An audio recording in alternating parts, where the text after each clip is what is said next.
This conference will now be recorded. Okay, we are going to record, excuse me, we're going to record this training because we have been recording them and putting them up on our playlist in case you want to go in and look at them later or somebody wants to go in and look at them later. So I would ask you to keep your mics muted unless you want to say something, and you're more than welcome to say something if you choose to. We are going to kind of go back before the pandemic today. And we're going to talk about the expressive therapies that we use for trauma treatment.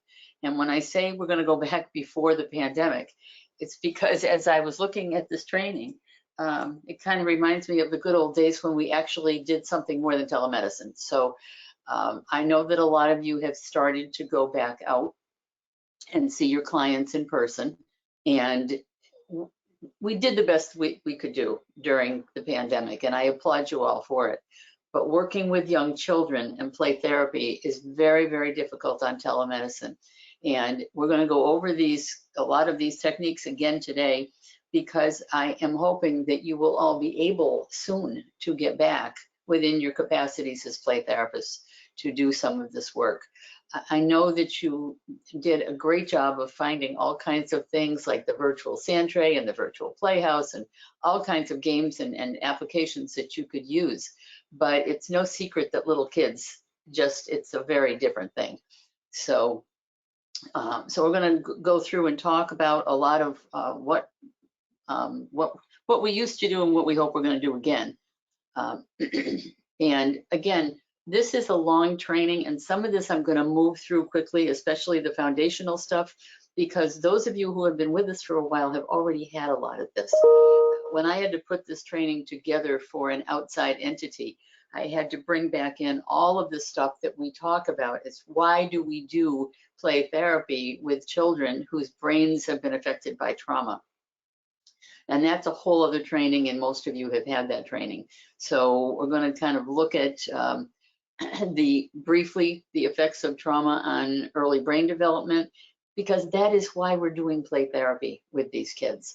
If you understand the foundation and you understand the why of what you're doing, it will be much easier for you to do it. You're not just playing.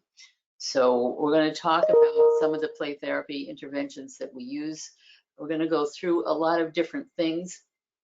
And at the break, I think I'm going to bring up our YouTube channel. I want you guys to see, if you haven't gone in there and looked at it, all of the stuff that we've put on there for you to use.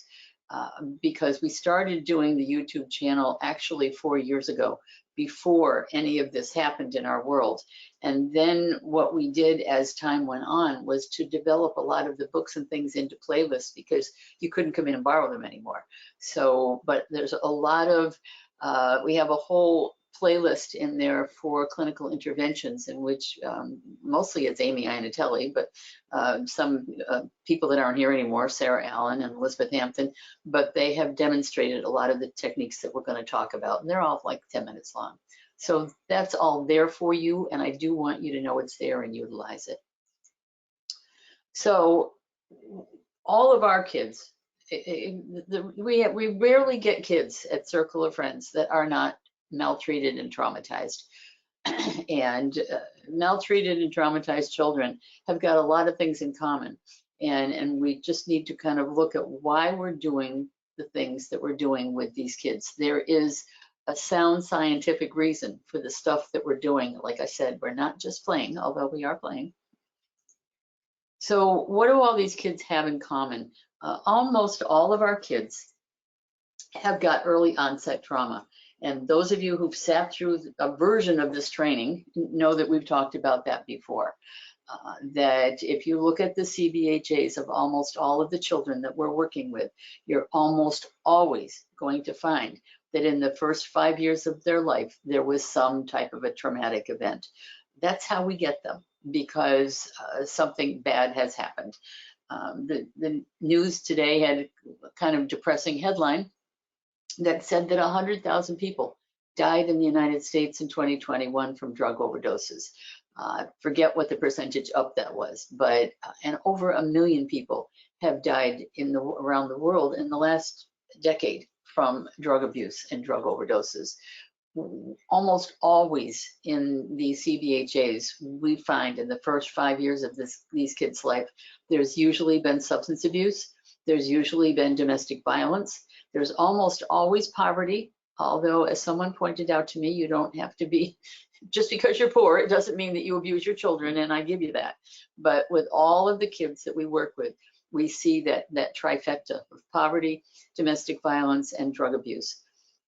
All of this leads to lack of caretaking with children in the first 5 years of their life. We almost always are going to see that these kids have been separated from their caretakers.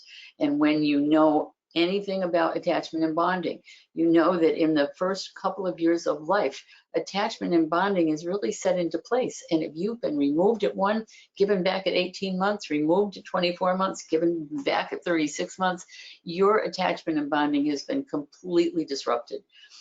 So we look at that, and we look at the fact that these kids almost always have multiple placements.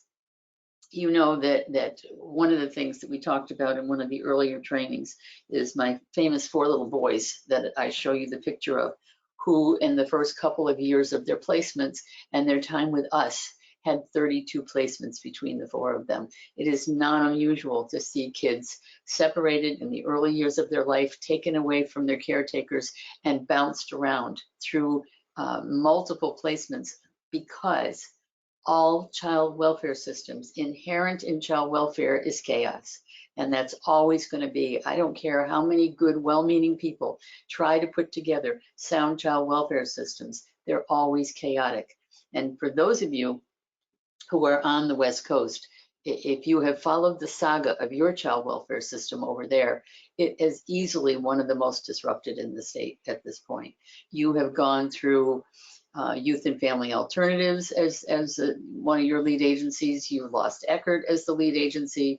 You've gone through Directions for Living. You've gone through Lifestream. I think you have Lifestream now. I really can't keep up, but it is chaos. They don't answer the phone. They don't respond to your emails. And these are the people that are really trying to take care of the most vulnerable children in the state. So with all that in mind, what do we know about the effects of trauma on kids? We know that if they are traumatized in the early years, they're going to have significant brain development issues. It doesn't mean that they cannot learn, and it doesn't mean that they can't catch up, but they will have affected brain development. And that is why we say there's no such thing as a baby. There is a baby and someone, because a baby can't survive on its own, can it? A baby left to its own devices is going to die. One of the videos that I show you in an earlier training, which is a really dreary and depressing video, is the one that was done by Spitz, who went into the orphanages after World War II and took videos of all of these children that had no caretakers. Most of them had been picked up out of the rubble of the bombings, been placed in orphanages, and didn't have any caretakers at all. A lot of these babies stopped growing, and a lot of these babies died. And they didn't die because of some horrible illness. They really, truly did die because of a lack of caretaking. Because if you don't have somebody that is in your life, that is stimulating you, that is cheering you on when you roll over, when you sit up, when you start to crawl, when all of these things happen, your brain is not going to develop normally. That's our kids. So how does this affect what we're going to do to them? Just going to show you a little video. I have a lot of videos in this, but I'm probably not going to show you some of them just because we'll never get through this training if I do.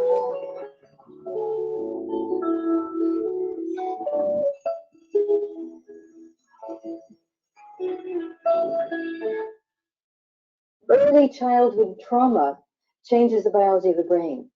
Well, early childhood support also changes the biology of the brain. What studies of resilience show that even when children have insecure attachments in the home, if they've had at least one secure attachment with a daycare provider, a preschool teacher, or another adult in their lives, then that makes a huge difference for them having the seed of resilience.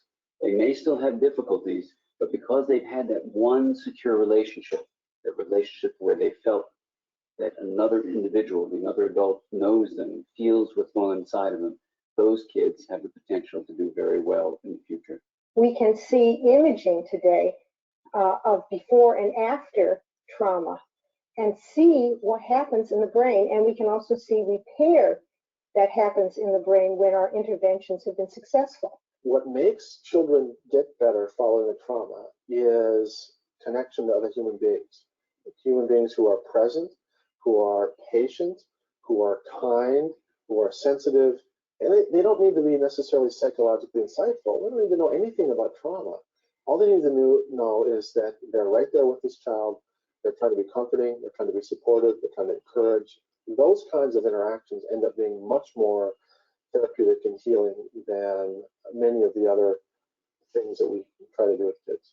Teachers can look more at their children, be more emotionally present for children, touch them, work on their own nervous system and their own regulation. If they're angry and they're out of control in terms of what's going on inside of themselves, the message that they're going to convey to the child is, I'm angry and I don't like you. If you're an adult and there are children in your life, whether you're in law enforcement, a teacher, a parent, a foster parent, whatever you are, and you know that a child has been exposed to something that's potentially traumatic, the first thing that you should be aware of is that not all traumatic events lead to disastrous mental health outcomes.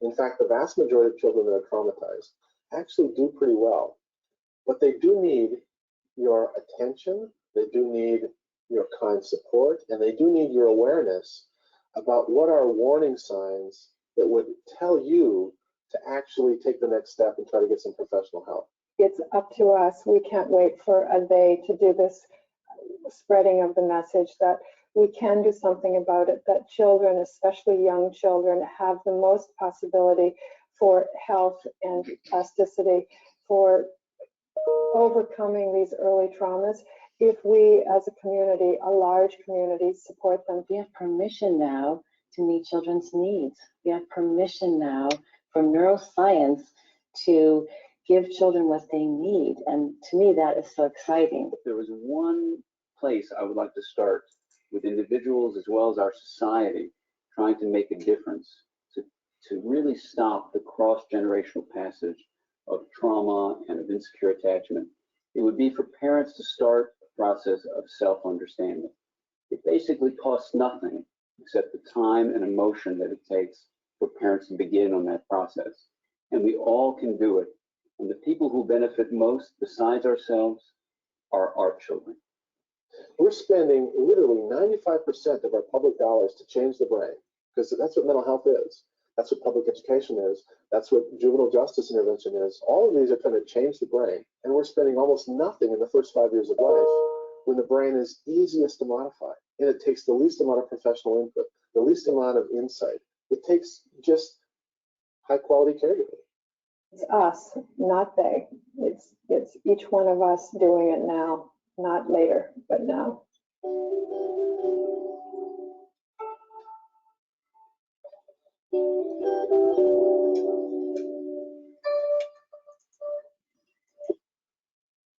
I've seen that video so many times, and I don't know who that last lady is, but she always annoys me. Bruce Perry is really the guru of neuroscience, and Dan Siegel is as well. And this little video was probably, I'm guessing that, judging by the way they look, was probably done about 10 years ago. So this isn't new stuff. I mean, we have been preaching to our therapists for years that the brain can be repaired during the first 5 years of life. That's what Bruce Perry just said, that we spend almost nothing on the first 5 years of life. It has been a great sadness to Circle of Friends that during the pandemic, we pretty much had to stop serving our little ones. We actually, before the pandemic, the 6 to 10-year-old age group was our biggest source of referral, and the 3 to 5 was our second. And we did try. I think you all tried, but it was really, really almost impossible to try to engage little tiny kids in front of a camera. We had some success with the older 4-year-olds, some success with 5-year-olds, but the little ones we really couldn't. And we've really always taken great pride in the fact that we serve that population, because that population can be repaired. That population, and you heard them say, just one person, one significant person, and these little ones' lives can really help repair that traumatized baby brain. And this is just a little graphic that kind of talks about the brain under stress. But if you look at the baby brain, if you really look at this blue section is called the amygdala. And that is really where all of trauma is stored. When kids are born, this is the brainstem. They're going to develop the brainstem first, and that just controls bodily functions, peeing and pooping and breathing and all of that. But as the brain goes up, you get into the amygdala. This is where all of the trauma of our lives are stored. They're stored there right now. And that's why EMDR, for those of you who have studied EMDR, is a wonderful technique for unlocking the parts of the brain that hold the trauma and moving it up here where you can access it. But this is the prefrontal cortex. This is the absolute last thing to get developed in a little kid's brain. And what we see with our little ones when they've had the first couple of years of a lot of trauma is that the prefrontal cortex gets very little play. It gets very little development. And this is where thinking and reasoning and analytical thought and cognition is all here. So if you're going to sit down with a 5 or 6-year-old who's had an absolutely horrible start to life and try to have a conversation with them, you're not going to get very far. And again, that is why we're going to talk about the expressive therapies, because the expressive therapies will help you to untap what's in the amygdala. When we say the brain develops differently in a state of chronic trauma, actually this is one of Bruce Perry's slides. He developed something called neurosequential treatment, and it's way too, if you don't know what it is, it's way too complicated to get in it right now. But what Bruce Perry found in his studies is that this part of the brain, the prefrontal cortex, just wasn't getting any play. It wasn't getting developed. The little kids were not able to develop that part of their brain as easily as maybe your 5 or 6-year-old who has had all of your kind attention since your child was born. So he developed this little slide just talking about what types of therapies might be most effective in young children. And you don't get into anything that requires abstract thought until you've kind of moved through a whole lot of sensory stuff. And that is why we do so much training with you on play therapy, because even if you get a 10-year-old, your 10-year-old has probably had a very slow start to life. You're going to find a lot of our kids come in and we get the referral, and the referral is for a 10, 11, 12-year-old, and then we meet them and we think they're not functioning at all like we thought a 10, 11, or 12-year-old should function. So again, that is why I think you're going to find that a lot of the sensory techniques are going to work better for you in the beginning when you start to work with these kids. So let's, and I'm not going to spend a lot of time on this because this is really our sentinel training, but part of the reason that we look at what happens in the first 3 to 5 years of life is that we have to understand what happens to us in the first 3 to 5 years of life. And if we have been treated poorly, if we've been neglected, if we've had pathogenic care, these tasks are not going to be accomplished. And what do we have to do in the first 3 to 5 years of life? We have to learn how to regulate our emotions. And what does that look like in our kids? That looks like ADHD, which is why all of them are on medication. So we have to learn how to express and regulate emotions. A lot of your treatment plans talk about teaching your kids how to express their emotions and regulate their emotions because they haven't accomplished this task. The second big thing that you do in babyhood is to form secure interpersonal relationships with your caretaker, your mother, your grandmother, your father, whoever it may be. If you are a child who has been removed repeatedly and placed in foster care and moved in foster care, you're not going to learn how to form those relationships. And we have to learn how to explore the environment, go away from our caretaker, come back to our safe base. Those are really the three big tasks of babyhood. And most of our kids have had these tasks interrupted. So if we're going to talk about emotional development, expression of emotion, regulation of emotion, why is this so interrupted in a pathogenic first 5 years of life? Think about your own children if you have them. Think about if you don't have children, I'm sure you've been exposed to nieces, nephews, whatever. When you are born, you initially rely on your caretaker for everything.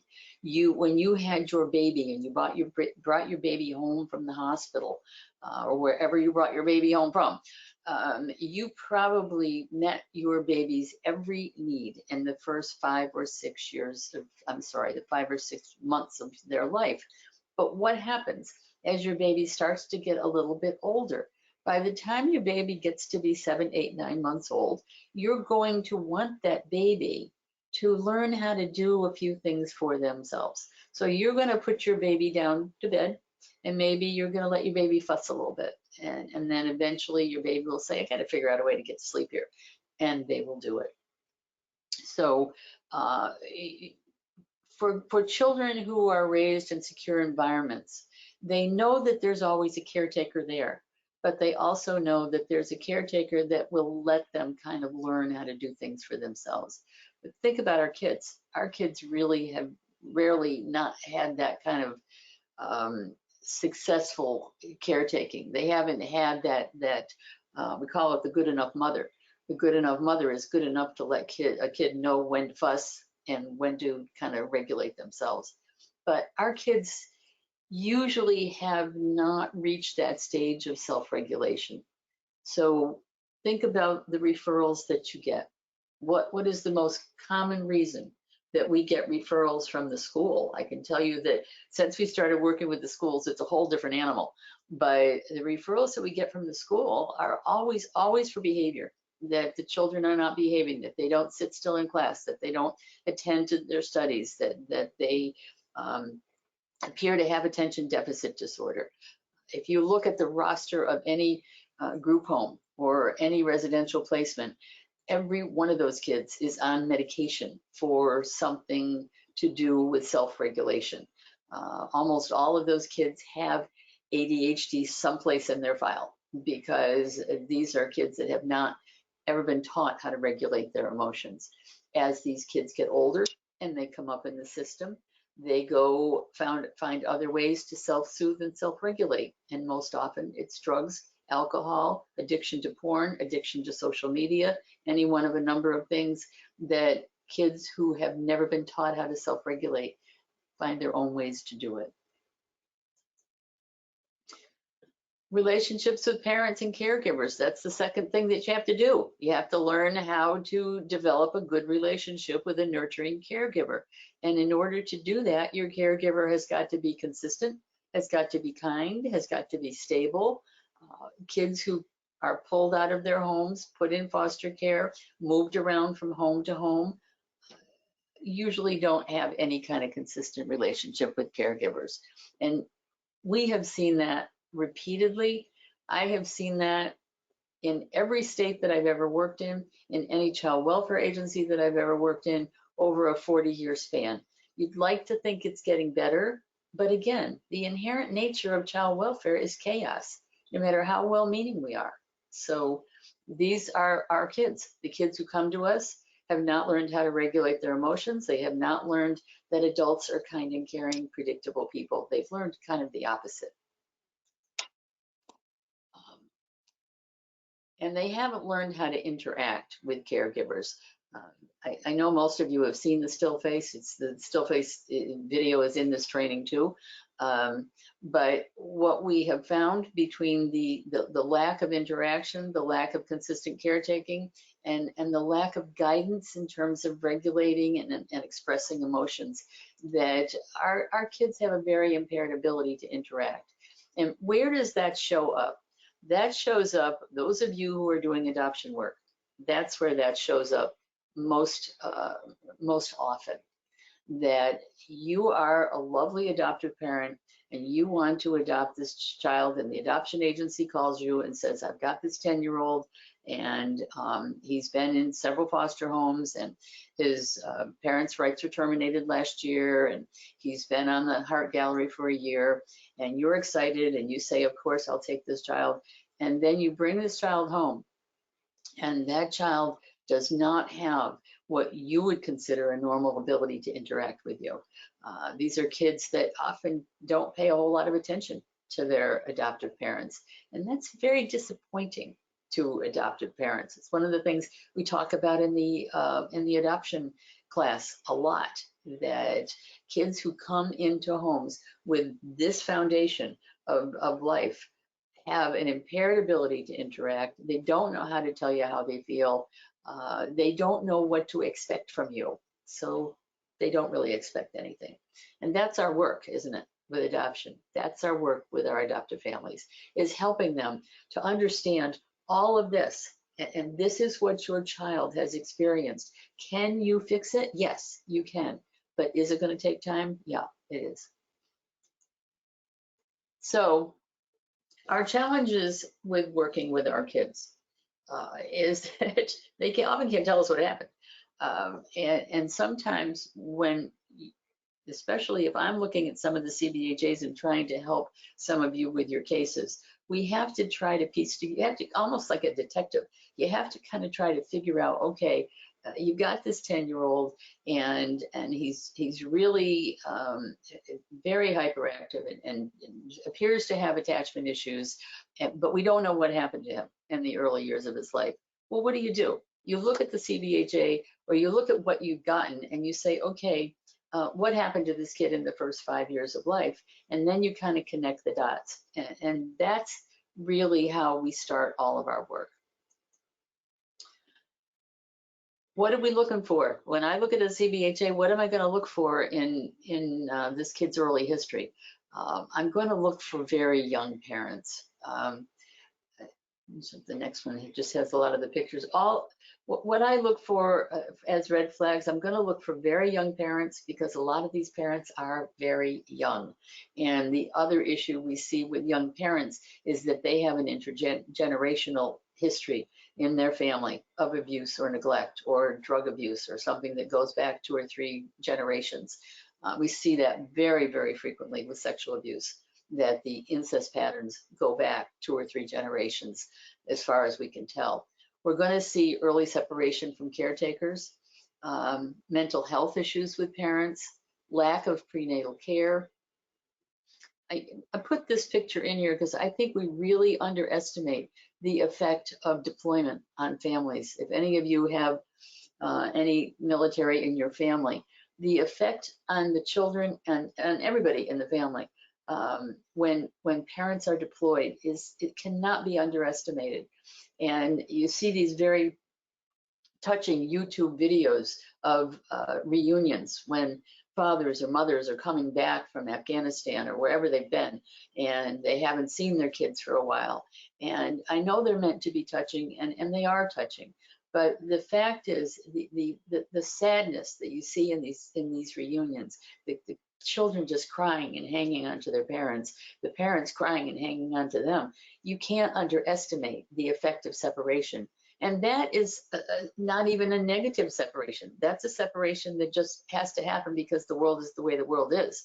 And often those separations are long, and they involve caretaking parents that are left home with the children who are depressed, and little kids that don't understand where their other parent is.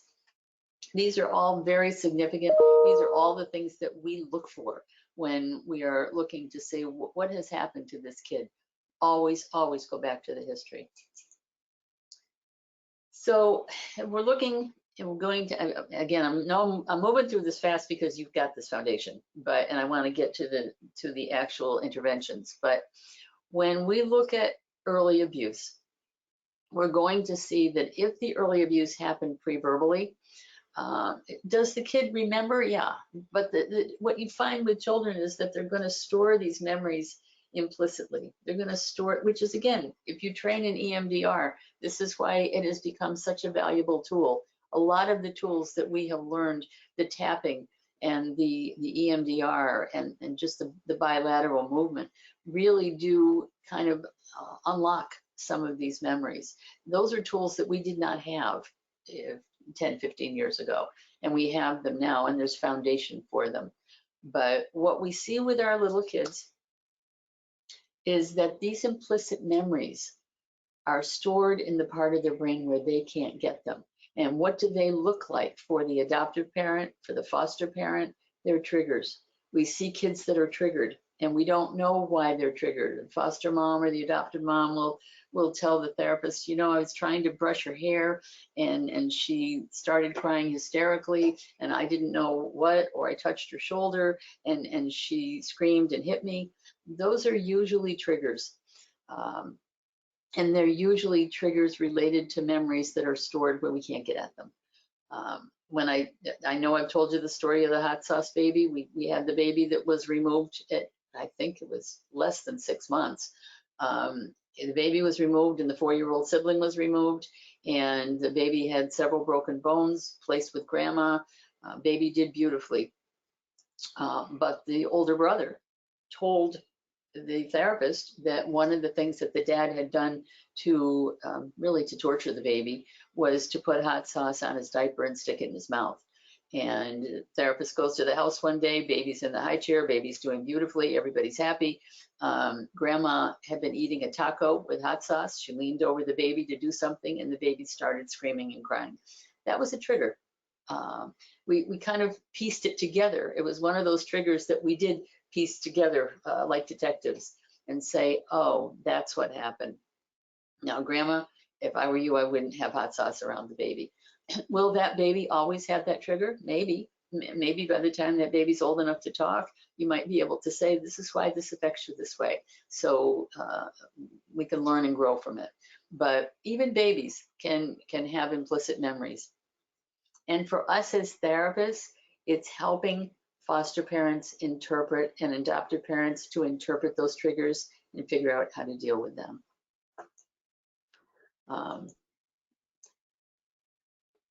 Again, I'm trying to move through this kind of fast. When we're talking about attachment, and when we say that timing is everything with removal, because your human brain is going to develop 85% of its capacity in the first 3 years of life. And almost everything that you are developing for normal functioning in the future are developed during this period. So if you as a young child have been removed in the early years of your life, you are going to have issues with attachment. And when I say that, all of our kids have disordered attachment. That isn't the same thing as reactive attachment disorder, but all of our kids have disordered attachment.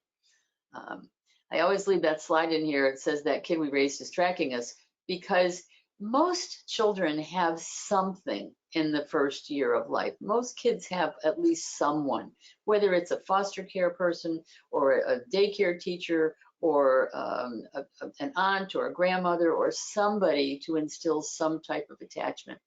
The difficulty for our little kids is that when those attachment figures repeatedly get snatched away, that's when we're going to have problems.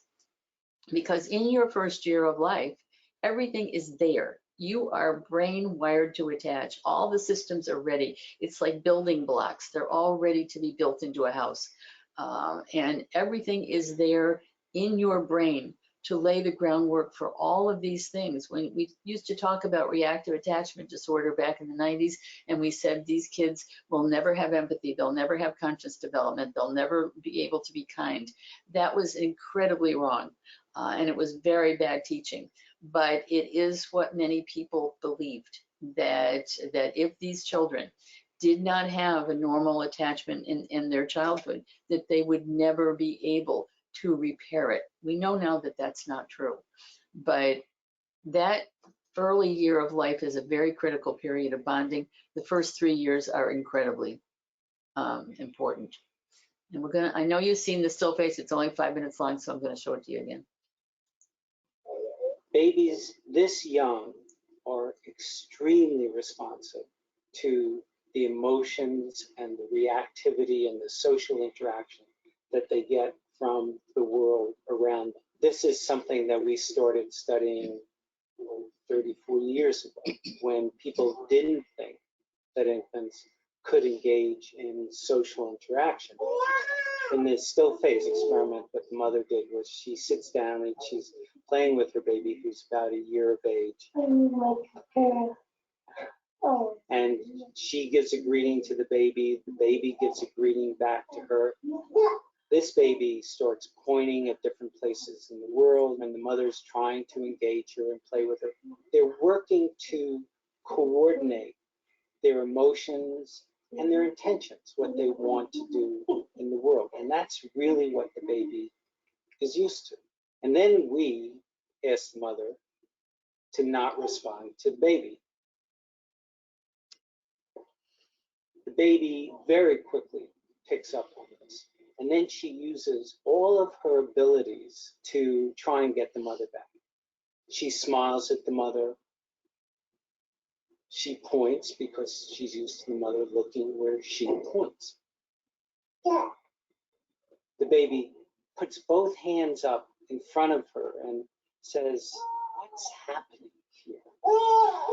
She makes that screechy sound at the mother, like, "Come on, why aren't we doing this?" Even in this 2 minutes, when they don't get the normal reaction, they react with negative emotions. They turn away. They feel the stress of it. They actually may lose control of their posture because of the stress that they're experiencing.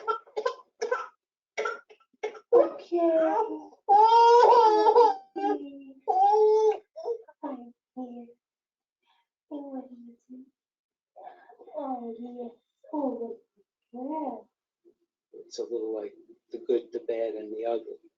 The good is that normal stuff that goes on, that we all do with our kids. The bad is when something bad happens, but the infant can overcome it. After all, when you stop the still face, the mother and the baby start to play again. The ugly is when you don't give the child any chance to get back to the good. There's no reparation, and they're stuck in that really ugly situation. Well, for those of you who've seen that video 100 times, I apologize. But we do have some new people on here who haven't seen it 100 times. The reason that we really look at the still face, and when, before the pandemic, when we were doing this in person, I was doing an adoption class, and I had a whole room full of people, and they were from different agencies. And I showed this, and I said, if you don't think that you're important to your children, you are. Because this was a very securely attached little baby. And she pretty much lost her mind in 2 minutes of her mother not attending to her. And if you watch that, it's on YouTube. There's a lot of still faces on YouTube. If you watch this mother, she was just getting ready to lose it when he said to her, "Okay, it's time, and you can talk to your baby again."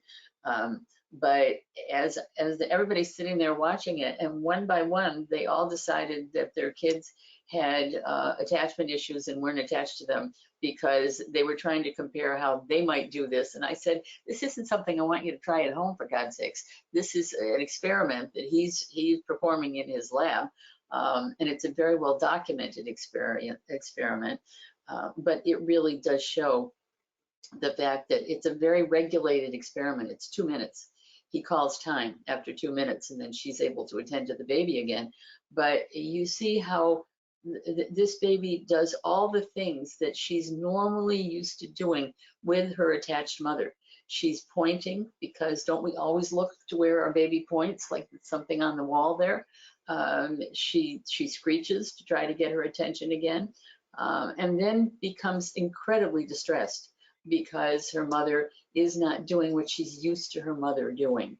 So in one of the other trainings, I usually show this one after the Spitz videos, because the Spitz videos are so depressing that I feel like I have to cheer people up with a securely attached baby.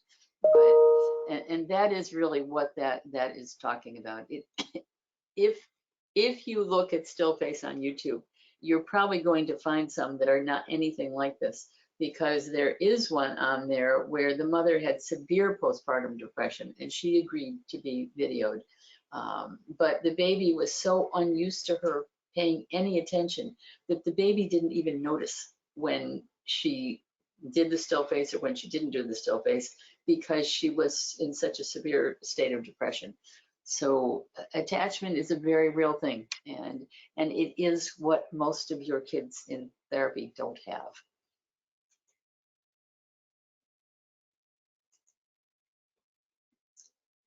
And again, I'm going to move through some of this because I know you have had some of this. So I want to get to our actual interventions, which is why I'm moving some of this quickly.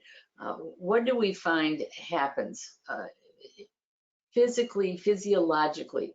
What happens to kids when their brains have not developed normally?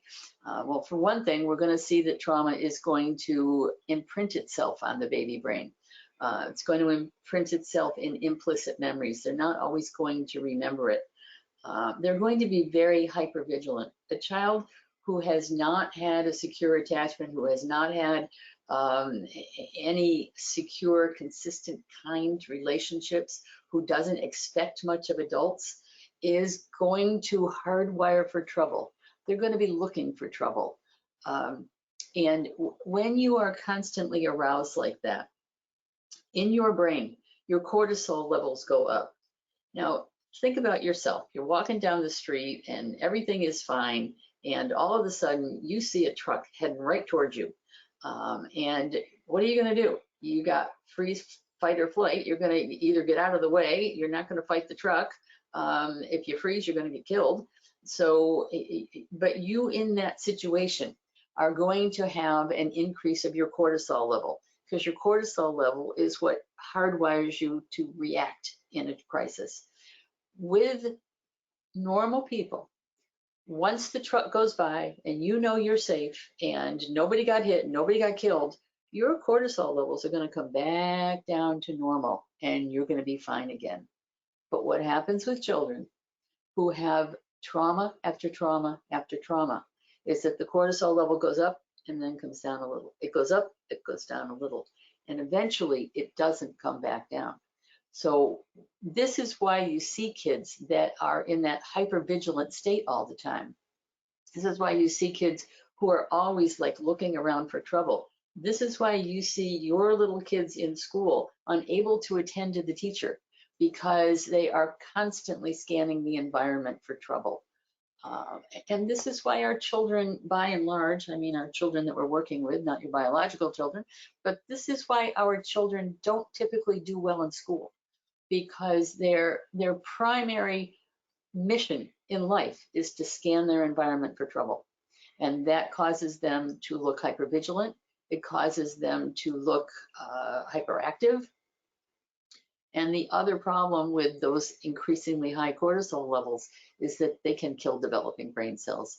So part of your job as a therapist is to get kids to a state of calmness. When you go through the Gentry training, how many times does he say you can't perceive threat in a relaxed body? This is what you're trying to help your children to get to a state of relaxation through your expressive treatment of them, so that they will feel relaxed, so that they will not scan the environment for trouble, so they will not see danger under every rock. And that's your job. I know you're familiar with the ACE test. What have we learned about the long-term effects of trauma on the brain? We learned it through the ACE test. The ACE test started in the 90s, and it wasn't a test that was done on children. It was on older adults, mostly white, educated adults who were coming to a clinic for treatment of obesity. And they were asked 10 questions. They were asked 10 adverse childhood reaction questions. There's 10 questions. Were you ever hit? Were you ever exposed to violence? Did your parent, excuse me, ever drink excessively? Did your parent ever attempt to touch you in ways that you didn't want? I can't really think of what the questions are. However, there's 10 questions. If you answer yes to 4 and above, then you're probably going to fit into all this category that we have right here of kids who have had long-term effects of trauma. And one of the exercises that I used to do when I was training at a group home is to hand out this test and to say to the child care staff, I want you to pick one of the kids in your cottage, you know his history, and I want you to pretend you're him and do this ACE test. And then I would say they'd all get done, and I would say, okay, who has one, who has two? Nobody ever raised their hand until I got to about 6. And then usually who had 7, half of the room would raise their hand. Who has 8 adverse childhood experiences, they would raise their hand. And I would say to them, okay, these are the kids that you're working with. This is why they can't sit still. This is why they're hypervigilant. This is why they are afraid all the time. And we absolutely know now, because it's the longest study that we have ever done. I think at this point, over 30,000 adults have been tested through the ACE test, that children who have 4 and up adverse childhood experiences are going to have difficulty regulating, difficulty attaching. They're also going to get sick more, which is why I always say to adoptive parents, don't give up your Sunshine Plan. You can keep your kids on Sunshine Child Welfare, I think now until they're 26, because children who have had extreme traumatic emotional relationships and extremely traumatic things happen to them in their childhood also have decreased immune systems. And there is a tremendous connection between the mind and the body. And these kids are going to get sick more. They're going to have, that's why when you do your bios, a lot of these kids have asthma, a lot of these kids have allergies, obesity, a lot of these kids have diabetes, a lot of these kids have difficulty breathing. And that isn't because all of a sudden they all got sick. It's because there is a connection between the mind and the body. That's why Bessel van der Kolk wrote a book called The Body Keeps the Score. It's a fabulous book. You should read it. You should read anything by Bessel van der Kolk, actually. All right, now we're to where I've been trying to get to since I started this. We really have to help our caregivers understand about the effects of trauma on brain development.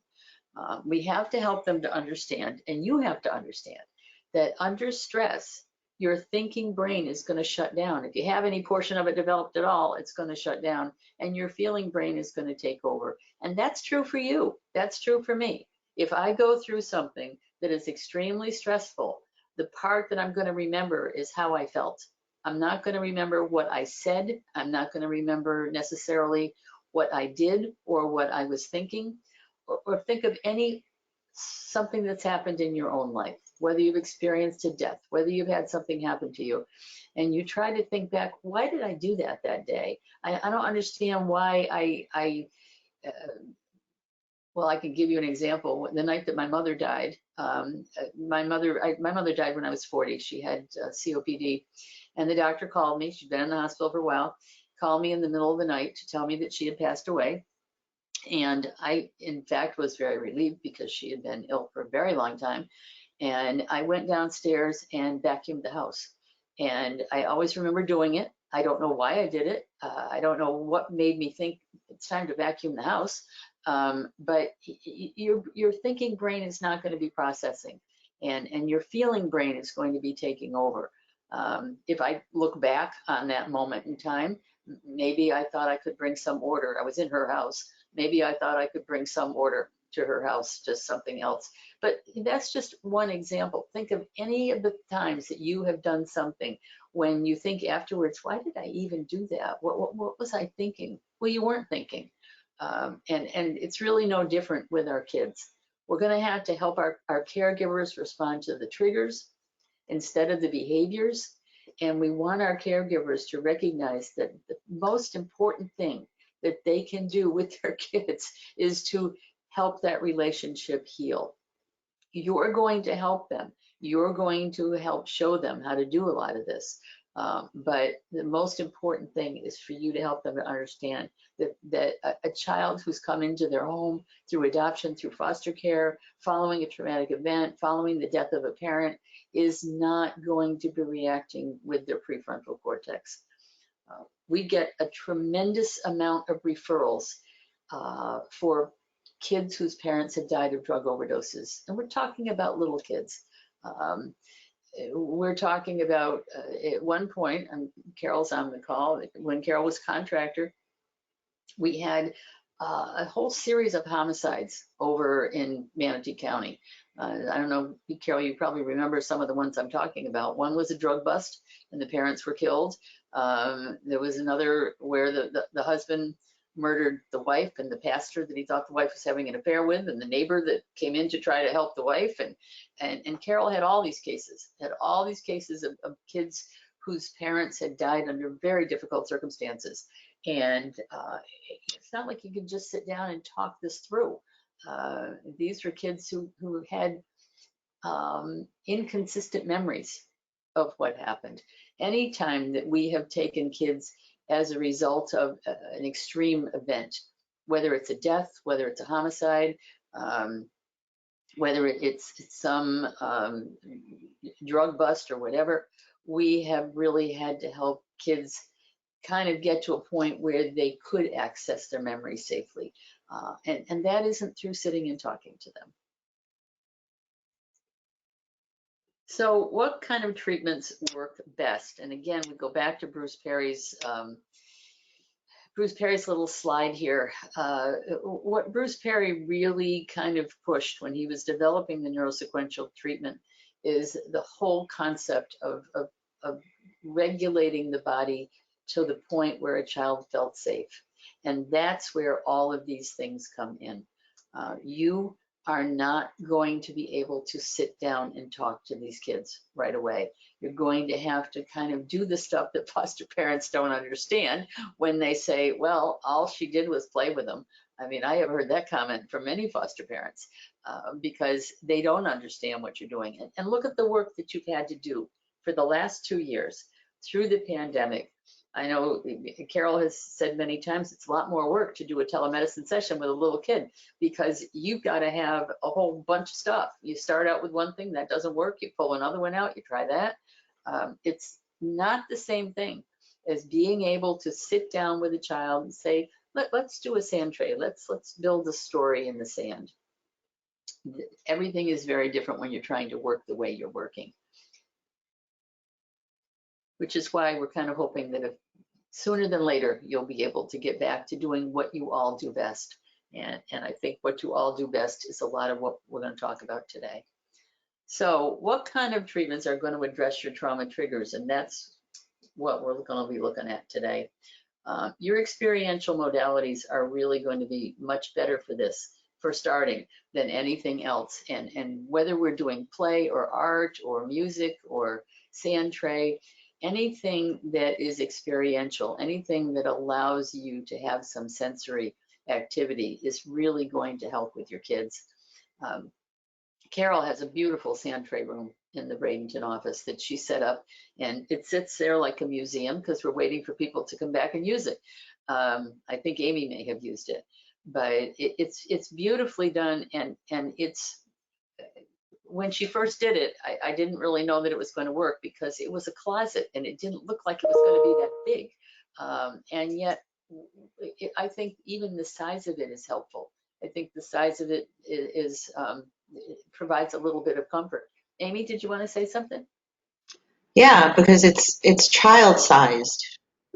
So they go in and it's, to them, it's the perfect size. And like you said, it's comfortable, it's closed, they've got everything in front of them, and there are no corners that they have to worry about, hallways and things like that. So, yeah. Yeah, I think she did a wonderful job.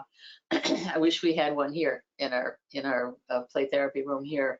When Amy Iannatelli was here, a lot of the pictures I'm going to show you of sand tray are Amy's sand trays.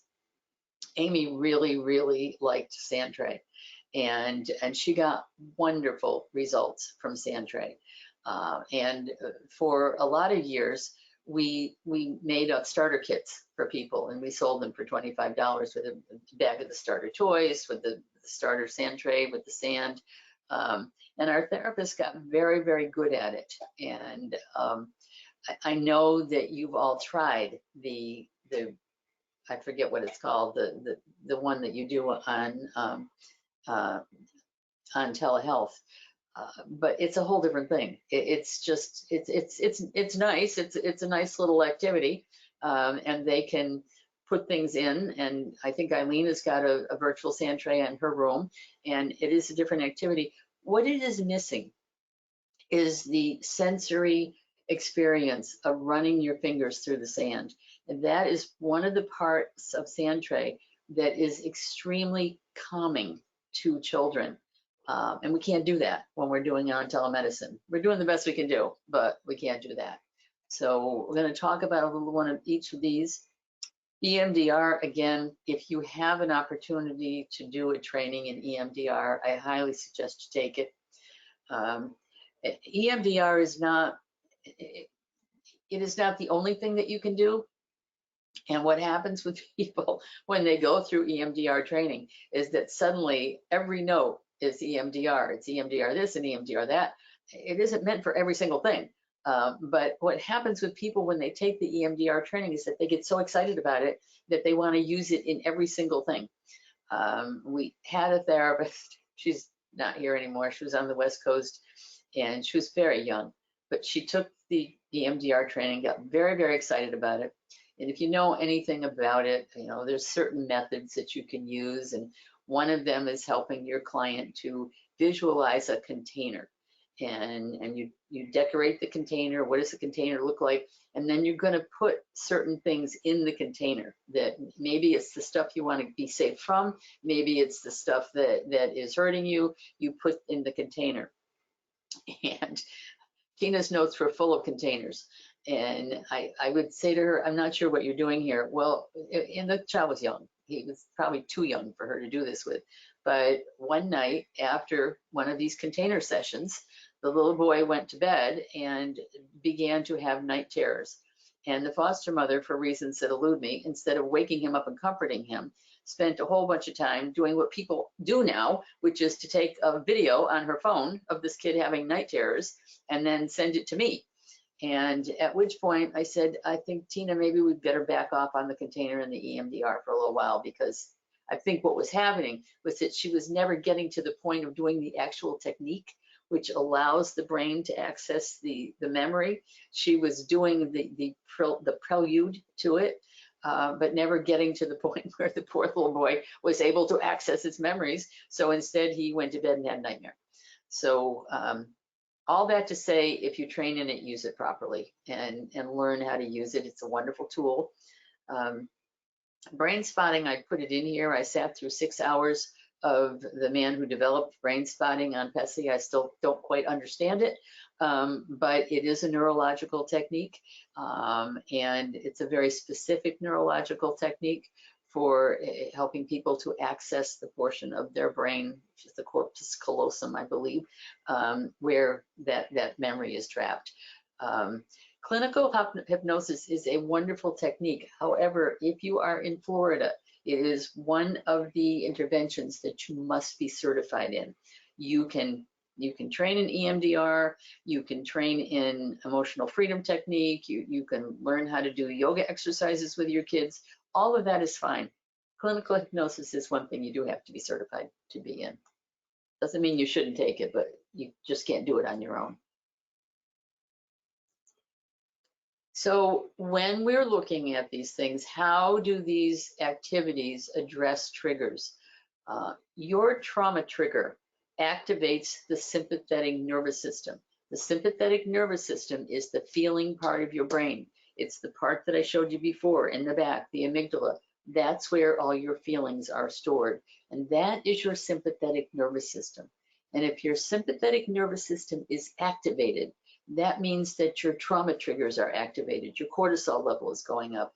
You are sensing danger. You are reacting to danger. That is the sympathetic nervous system. Those modalities that we're going to talk about deactivate the sympathetic nervous system.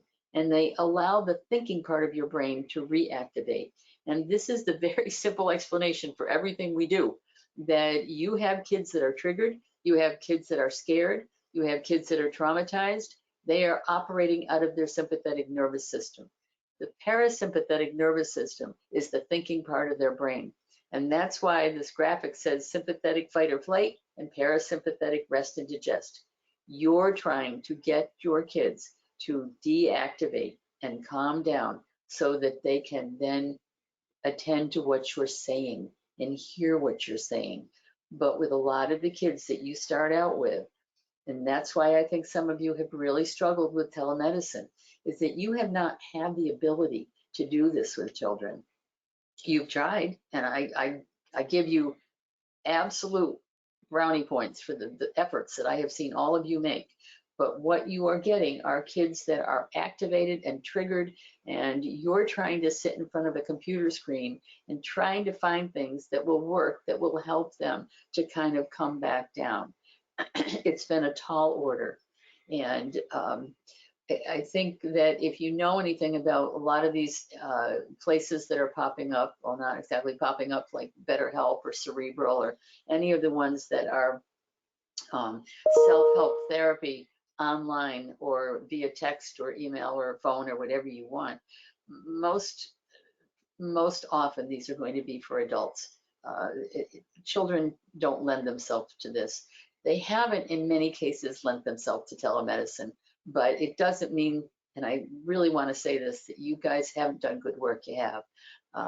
But for us to be able to address the whole deactivation, being in front of them, being able to do something with them, being able to play with them and actually interact with them is ever so much more effective than what you have been tasked to do in the last 2 years. Now, once you get your thinking brain back online, then you can use all these other things. Then you can use TFCPT that everybody in the world has been trained in. And then you can use DBT, you can use motivational interviewing, you can use any of those things. But you really have to do the other work first. And you'll know when your child is ready to do something else other than play. When we work with our very young children, and again, we've had to put that on hold for the last couple of years, we have watched many very young children go through a very long period of post-traumatic play before they were able to say, okay, we're going to talk about post-traumatic play in a minute. Post-traumatic play is a good thing. But at some point, the purpose of post-traumatic play, the purpose of reenacting things in your play, in your sand tray, in your drawings, the purpose of it is to get your child to the point where he says, okay, that's the terrible thing that happened. Now, what am I going to do about it? That's the purpose of post-traumatic play. But if you never get them there, and it can be hard to do on telemedicine, we're going to talk a little bit about that. So what are we going to go over today? I think before we go into all of this, let's just talk about what we're going to look at here.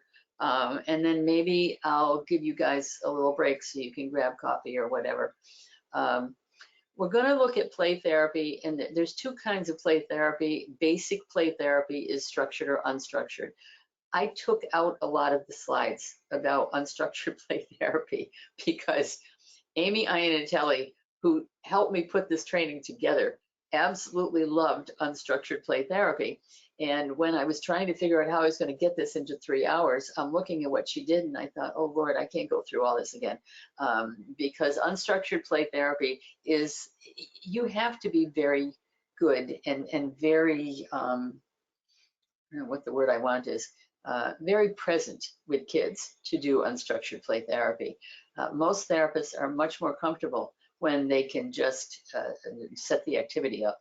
And the other thing, again, about trying to do this on telemedicine is that the whole technique of unstructured is tough on telemedicine. I know Carol has done it. I know I've seen that some of you have figured out ways to do it, but it's harder to do with telemedicine.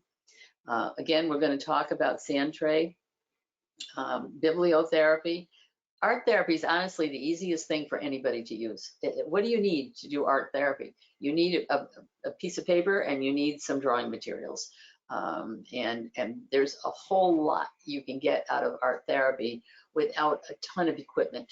It's also something that you guys have been able to do on Zoom with the whiteboard applications, where you've been able to let the kids draw things and you've been able to look at things that they've done. Natalie Carrera sent me some pictures. She had a little boy he was 5, and he had experienced some pretty severe sexual abuse, and she was having a really hard time getting him to attend. And I asked her to have I said, ask him to do a draw a person. It's the easiest thing to do. It's the easiest technique in the world to say to a child, just draw me a person. And it was so obvious when she sent me the pictures. I said, this little boy, clearly from the pictures, doesn't even perceive himself as a human being. He drew himself as a chicken. He drew himself with a head detached. He drew himself with claws for hands. It was really tragic. But we got from those 3 little drawings that this, excuse me, was really a kid that needed some help with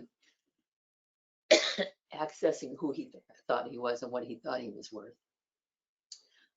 Yoga, for those of you who are young and nimble enough to do yoga, there's a lot of stuff you can do with your kids on yoga. Excuse me. And there's a lot you can do with mindfulness. I'm going to show you one of the playlists that we put up actually was a little video that Natalie found for me that I put in the playlist. We've also got some yoga videos in our playlist. At the beginning of the pandemic, I got a little donation from somebody at the children's home, and I bought 25 boxes of armchair yoga that I mailed to, at the time, the therapists who were with us at the time. And it was actually perfect for telemedicine, because you could hold up the card and it showed a pose, and then you could do the armchair yoga and the child could do it with you. And that was the people that got those packs really liked them. And I think there was another one that we had that had mindfulness exercises that you could do in front of the camera with the child. Again, it's trying to adapt a lot of these techniques to telemedicine has shown me how creative you all are, because it really was difficult. And we're going to talk a little bit about music. So before we get to that, I'm going to stop this now. It's 10 after on my clock. Why don't we come back at 20 after? Does that work?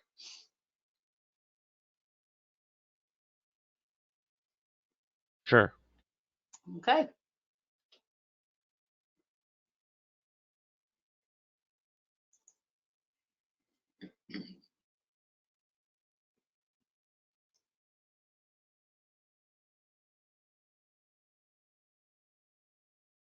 This conference will now be recorded. Okay, you guys ready to come back? Yep. Okay, I'll take your word for it, Robert.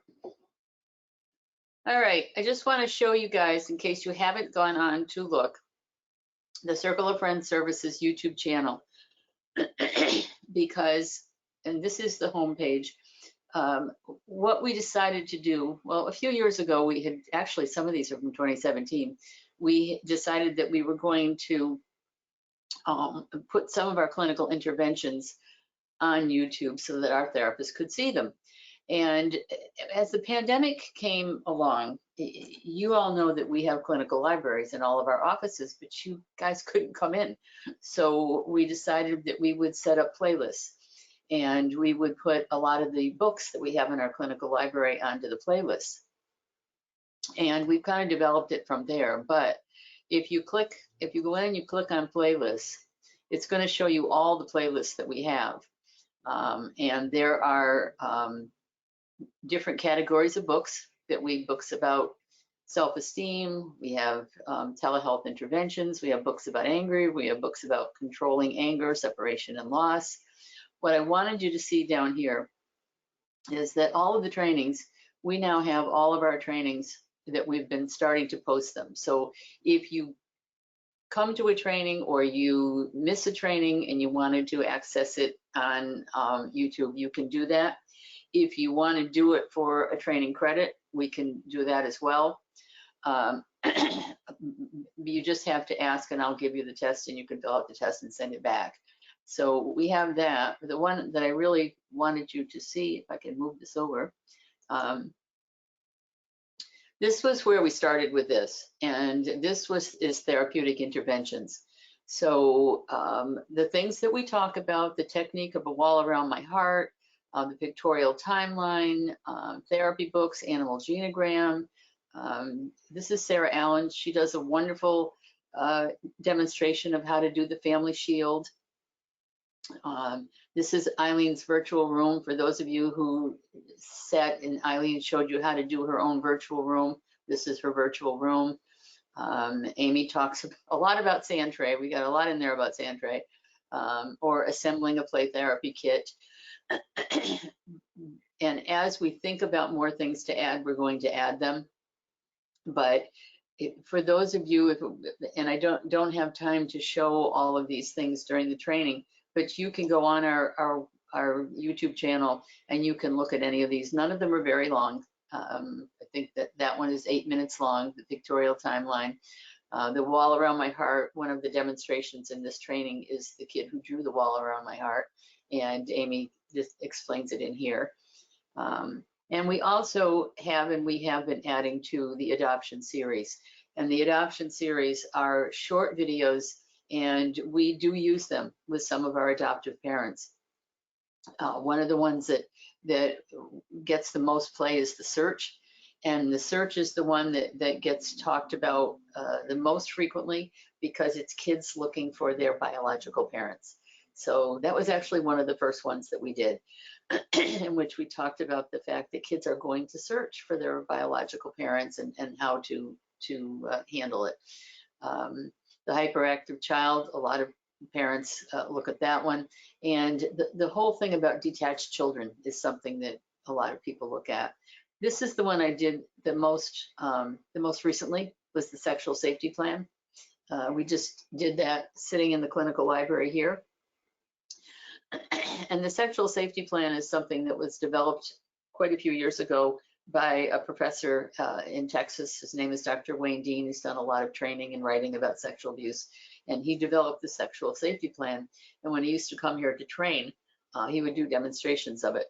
And it's one of those things that we talk to our adoptive parents and our foster parents about, is developing a plan. If you have a child that has been sexually abused, how are you going to keep the child safe, other kids in the house safe, and keep you safe? And that's only 6 minutes long. So all that to say, there are a lot of different playlists that we have tried to look at tried to develop over the years.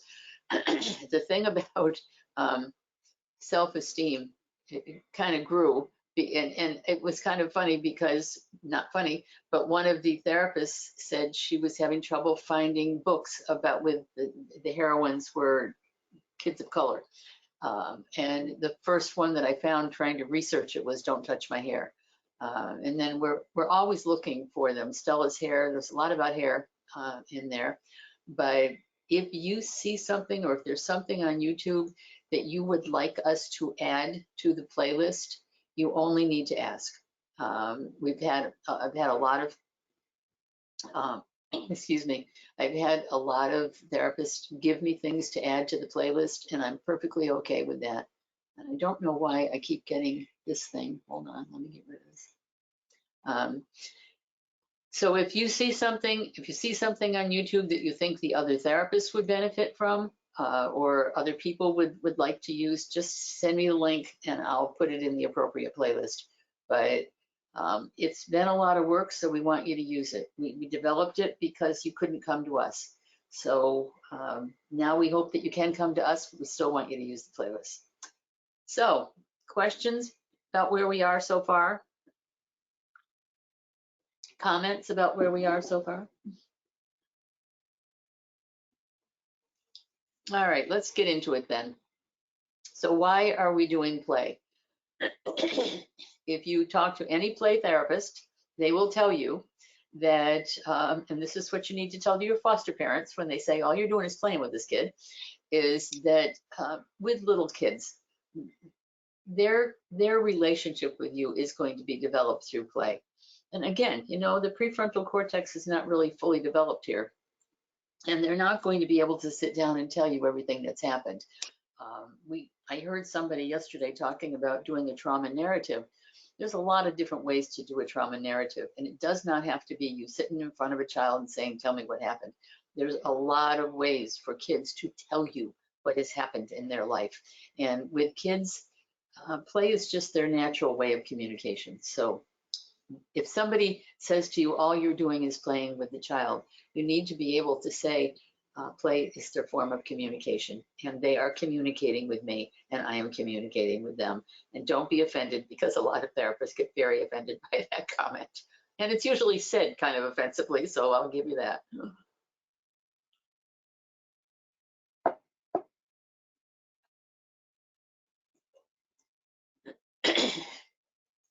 This is where I took a lot of these slides out. But basically what you need to know about unstructured play therapy, and let me just ask, do any of you do unstructured play therapy? Because it is a skill. I see LaShawn shaking her head. It is a skill. Amy? Yeah, I do. But I also wanted to say, just in response, when caregivers say that, you know, oh, all I see is, oh, they were playing. And then I go into a little bit of a technical explanation on what was actually going on. And they're like, oh, I didn't know that. And I say, yeah, I just wanted you to know, you know, we're not just playing. It is helpful to be able to explain it, because of course, you know, why should they know? They're looking at you playing Candyland and they don't know what you're doing. So being able to explain a little bit about what you're doing is helpful. The whole thing with unstructured play therapy, and again, it's a little more challenging to do on telemedicine, is to really allow the child to direct the play, and to try to track what the child is saying and feeling and doing while you are working. It takes a lot of skill and a lot of patience. So I could see that LaShawn would do it because she does have both. And I could see that Amy could do it. It's not always the easiest thing to do. And it does take patience. Structured play therapy is probably a little easier to use with telemedicine because you're going to direct the play. With unstructured play therapy, you can say to the child, this is your playroom. You can do what you wish in here as long as you don't hurt anything. You can do it on telemedicine. You can direct it that way. With structured play therapy, it just simply means that you as a therapist are going to pick the activity. You're going to say, today we are going to read such and such a book. Today we're going to do some drawings. With unstructured play therapy, you're going to allow the child to direct the process. We have play therapy rooms in all of our offices, and they really have been constructed and put together to allow for unstructured play therapy. Because in all of our offices, there is a puppet theater, there is a kitchen, there is a dollhouse, there is an art board. There are kind of the basic elements of what children might use for play. I set up a play therapy room at Florida United Methodist Children's Home in 2015. I got a donation while I was acting over there as vice president of $10,000, which I spent. And I put together this play therapy room. And then oh, for heaven's sakes, then I couldn't get the therapist to use it because they just didn't know anything about it. They didn't know how to use it. And I had one young therapist who said she had a little boy, he was 9, and she said, I don't want to bring him in here because I'm afraid he'll break things. I mean, this kid was pretty destructive. And I said, well, why don't you just try it? You might be surprised. And I think she did unstructured play therapy because she really didn't know how to do anything else. So she came in and she said, okay, Justin, you can use anything you want in the room. You just can't break anything, but you can use anything you want in the room. Now, this was a kid who had, I don't even know if you want to call it pathogenic care. He had been raised in a very rural area. He'd been raised up in Putnam County, which is one of the poorest counties in Florida. And the amount of domestic violence and incest and substance abuse in this very rural area is astounding.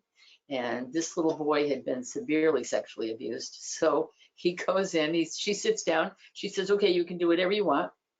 So there were 3 little dolls in a basket. So he took the dolls out of the basket and he put them on the table. And then he went over to the kitchen and he made lunch or dinner or something for all these babies. Then he went over, he fed the babies. And then he made what he considered to be lunch for the therapist and he put it in front of her. And then he sat down and he said, okay, I'm done now. I'm going to have a beer and a cigarette and I'm going to watch sports. And she called me afterwards and said, what do you think happened there? I said, well, I think what he did was kind of show you the way his daily life was and the way life was for him with this male caretaker. So did you get anything out of it? You sure did. And he didn't break anything. And she brought him in there a lot after that. So the sad thing about that playroom is that I don't think any of those therapists ever really learned how to use it. And it was really a state-of-the-art playroom. We have a very nice one here in DeBerry that we are waiting for the end of seclusion for people to come in and use again. It's actually really nice. LaShawn used to use that teeny tiny one over in Deltona. This room is enormous. It's got all kinds of stuff in it, and it's really very nice. So again, unstructured, you're just going to say, Melissa, this is your playroom. You can play with the toys. You can do what you would like to do. You're going to let the child lead. You're going to let the child do what the child wants to do. And you're going to track the child's activity. You're going to reflect what the child is doing. You're going to reflect what you think the child is feeling. For a lot of people that do unstructured, and maybe LaShawn, I'll ask you, because when you use unstructured, what are you trying to get with when you're following them, you're tracking them, you're reflecting their content? What are you looking to get? What do you get from that when you watch them do those things?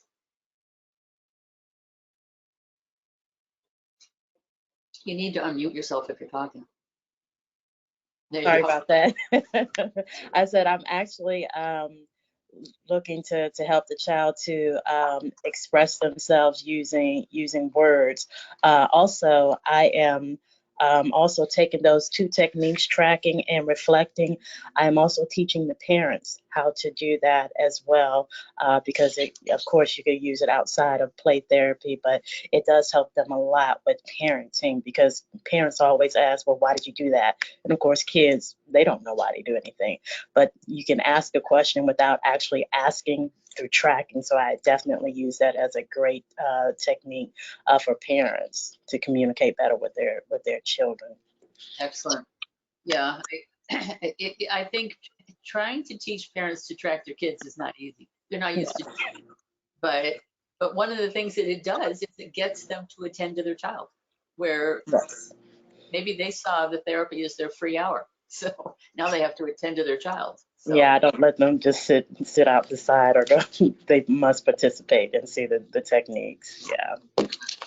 I agree. It is something you have to practice.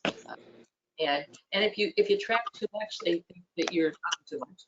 And if you don't track a lot, then they think you're not paying attention to them. So it's pacing it. It's a good balance. Yeah. I always remember Amy saying that some kid that she was tracking told her she talked too much. So learn that you're talking too much. Structured, you're just going to say, okay, we're going to choose this game, or we're going to do this activity. You're going to choose what you do. And again, it seems to be more comfortable for a lot of people. And I think some of it is that unless you really get in there and learn how to do the unstructured, it feels a little too unstructured. But So there's those two types, any of these activities. And you do have to set some limits. And this picture is from the teeny tiny little play therapy room that we had in Deltona. Pretty much the whole room was in this frame. And this was 3 little hoodlums that Amy had, and she was trying to track them. And this was just that she had too many kids in the room. There were 3 little boys, and things got out of hand very quickly. And the room was a total disaster. This was a few years ago because Judy McGrath was still with us then. And Judy was there that day. And it took us, the 3 of us, an hour to put this room back together. Because what they did, if you can see over in the corner here, this was a little basket that had the food in it. These little baskets all had different play elements in them, trucks and things, and they had just dumped everything into the middle of the floor. And I saw them leaving, and she came down, and I didn't know what had happened. And I said, gee, they were cute. And she said, they weren't cute. So that we went down and looked and saw the mess that they made. But again, it was just one of those situations where she was trying to do unstructured with too many kids in too small a room, and it got away from her really, really quickly. Now, if those of you who remember Amy, she was a real perfectionist. So I came down with her and I said, hold on, let me take some pictures for training before you do anything. And she said, you're not going to show anybody these pictures, are you? I said, yeah, I think this is a great training element here. And this wasn't even the worst picture. I've got worse, but you do have to set some limits, even with unstructured. So why are we using this with kids with trauma? And again, this is just a way to get them to get at those pre-verbal memories that are stored in their implicit memory. And you would be surprised at how easy it is sometimes to get kids to access that part of their brain when they're not threatened and they're not frightened and they don't think that something terrible is going to happen.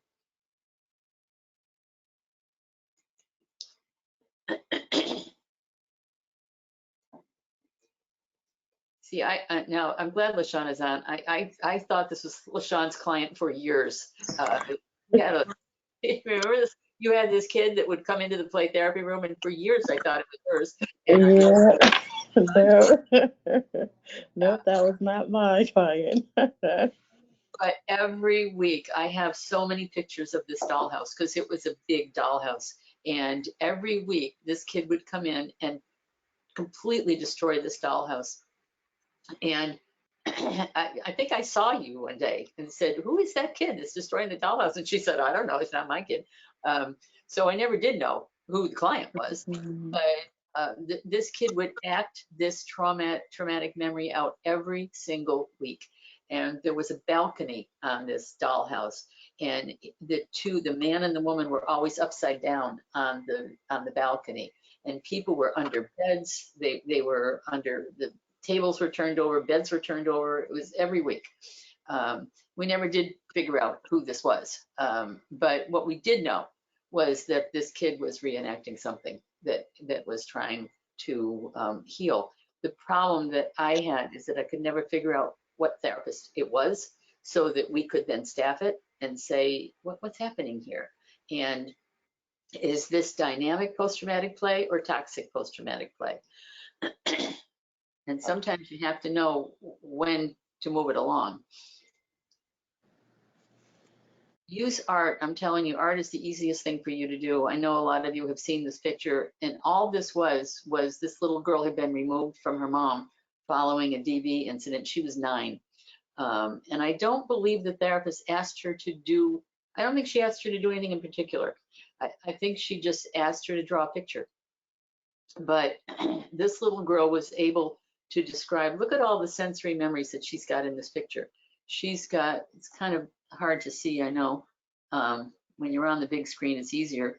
But this is the mother with blood on her chest because the boyfriend, John, over here, had smashed a beer bottle on her chest. And this is me. She's crying over here.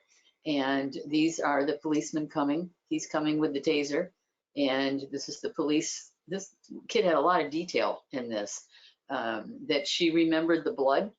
She told the therapist that she remembered the siren. So this was this little thing here was the siren.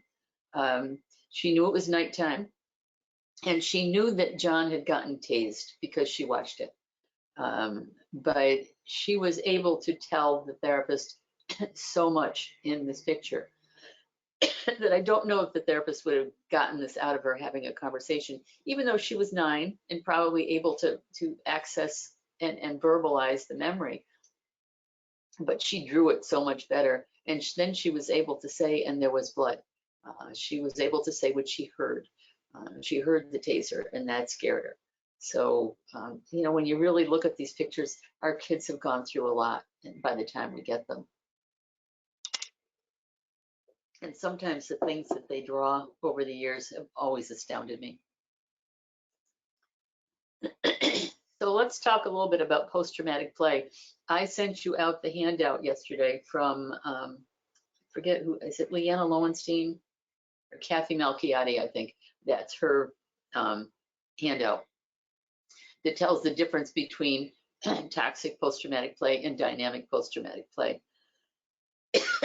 Post-traumatic play isn't something that you're going to fix. You have to let it happen. But it is a way for kids to sort of gradually get in touch with what happened to them. And for children that are able to work it out, and when I get to some of the sand tray pictures, you'll see how some kids can work out what's happened to them in a sand tray. It can be a real sign of resilience. But there is a difference, and that's why I sent that out to you. When you're doing post-traumatic play, and I go back to the little girl with the dollhouse, that little girl did that week after week after week. I was never there. I didn't know who she was.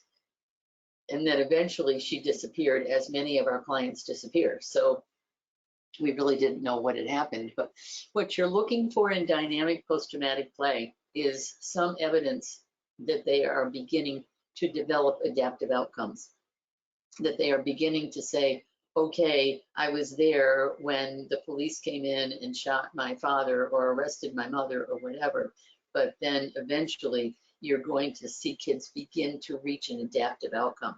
But then my grandmother came and took us and we were okay. But then the police came and took mom's boyfriend away after she was hurt. You're going to see them begin to develop in the play where things are getting better and things are working out. With toxic play, you're going to see kids be very constricted. You're not going to see a lot of interaction with the therapist. You're not going to see them begin to work it out. You're going to see that that grandma isn't coming and taking them, or the police are not coming and rescuing them. So the adaptive outcomes are not emerging. Now, what happens when you get stuck in post-traumatic toxic play? You're just stuck, and you don't want your kids to be stuck. So whatever you're doing, whether it's sand tray, whether it's books, whether it's dollhouse play, whether it's any kind of play, let the play happen and let them work through some of this. But at what point do you say, okay, we are stuck here? And that's kind of the good point to say to your supervisor, what should we do now? You shouldn't try to figure this out entirely on your own, but you're going to know when it begins to feel like, oh, this is week after week after week of the baby dying or dad hitting mom or whatever. So what are you going to do? What interventions might you use? This is really, whether you're unstructured or structured, this is the time to say, let's see if we can change the sequence. This is a good time to say, I wonder what would happen if the police came, or I wonder what would happen if a neighbor knocked on the door to say what was happening here. You're gonna switch gradually, but you're going to do the I wonder what would happen questions. You're going to make some effort to change that sequence and to offer them something. Whether not all kids think the police are good at outcomes, so whatever you think it is, but you want to begin to see them begin to work through it on their own, maybe with a little bit of help from you, about I wonder what would happen if this happened. I wonder what would happen if somebody came along and helped the baby. The baby has been buried in the sand now for the last 6 weeks. What would happen if somebody came along and helped that baby? So that's kind of how you try to move things along a little bit. And sometimes kids don't know how to do that. They haven't seen adaptive outcomes emerge. What they've seen is that they've been removed and placed in foster care. So you may have to help them with that. And they may not always see grandma, aunt, uncle, stepdad, whatever, as an adaptive outcome. You have to kind of figure out what would be their adaptive outcome. So we're going to talk I'm just going to show you, I don't know if you guys have this happen, but I keep having these things pop up on my screen that have nothing to do with me. Play genograms is just a real structured activity. You can use this. I don't believe we've got one of these on the YouTube channel, but if you have a collection of animal miniatures that you use for your sand tray, you can use them with this tool. A lot of times therapists will just you can have your client pick an animal that represents anybody in their life.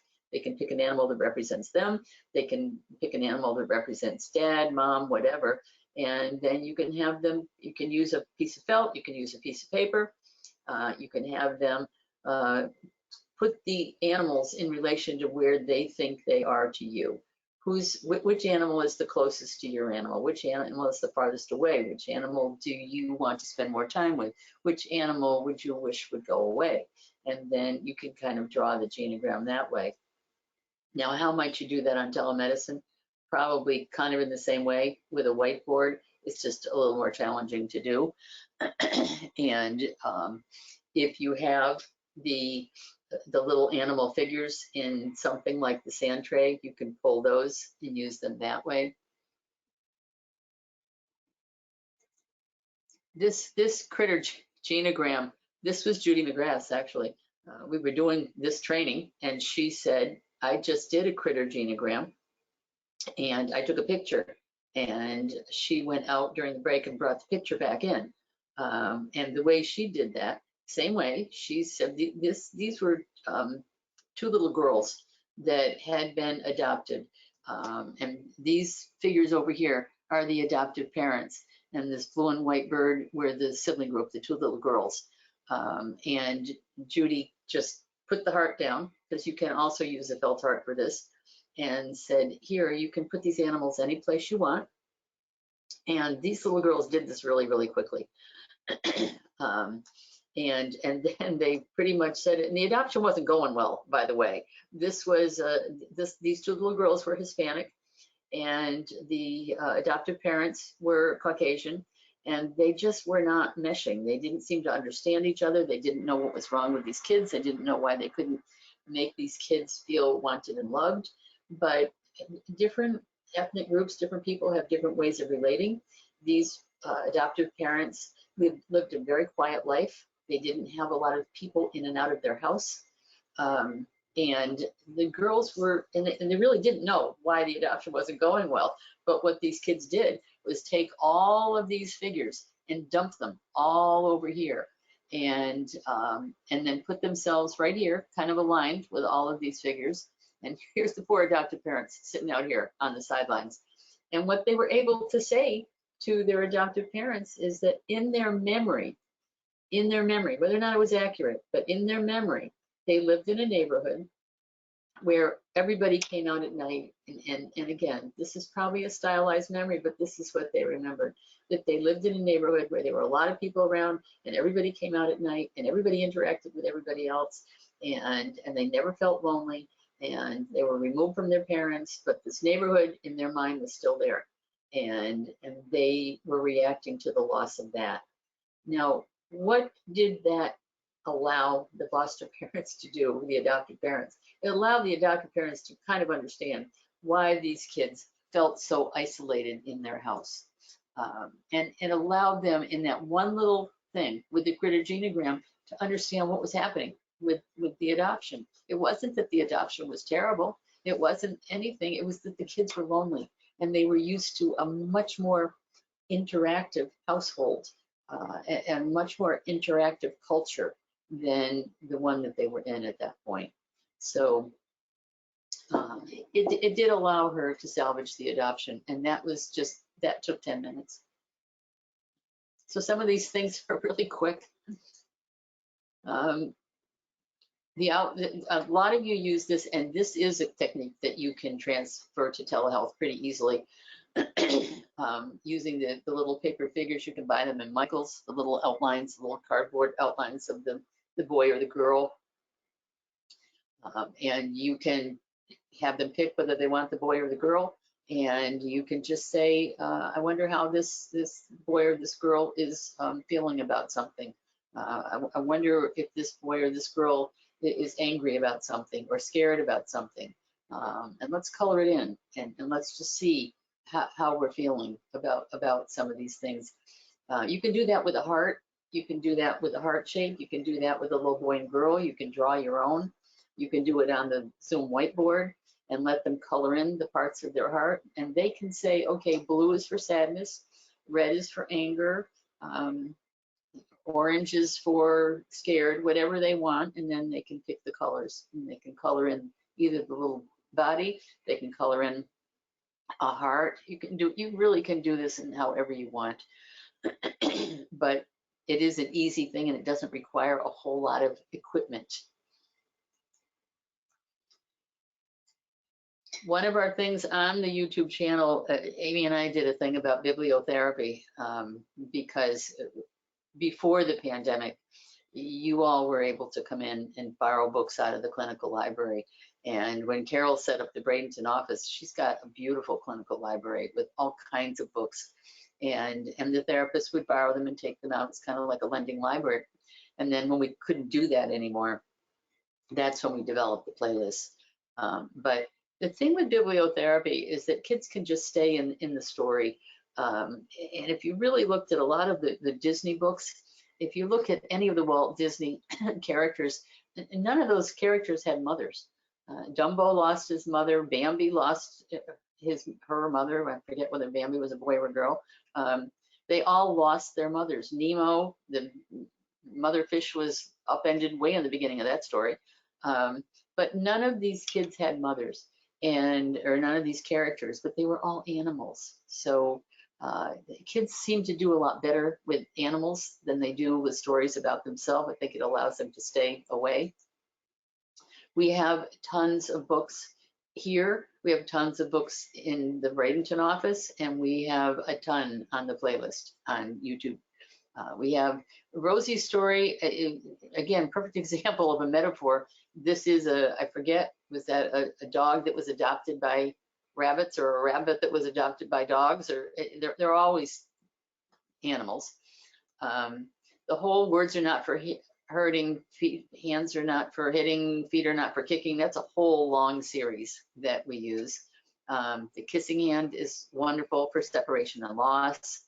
I think our most popular book in all of our libraries and on our playlist is My No No No Day, which is a wonderful book about self-regulation.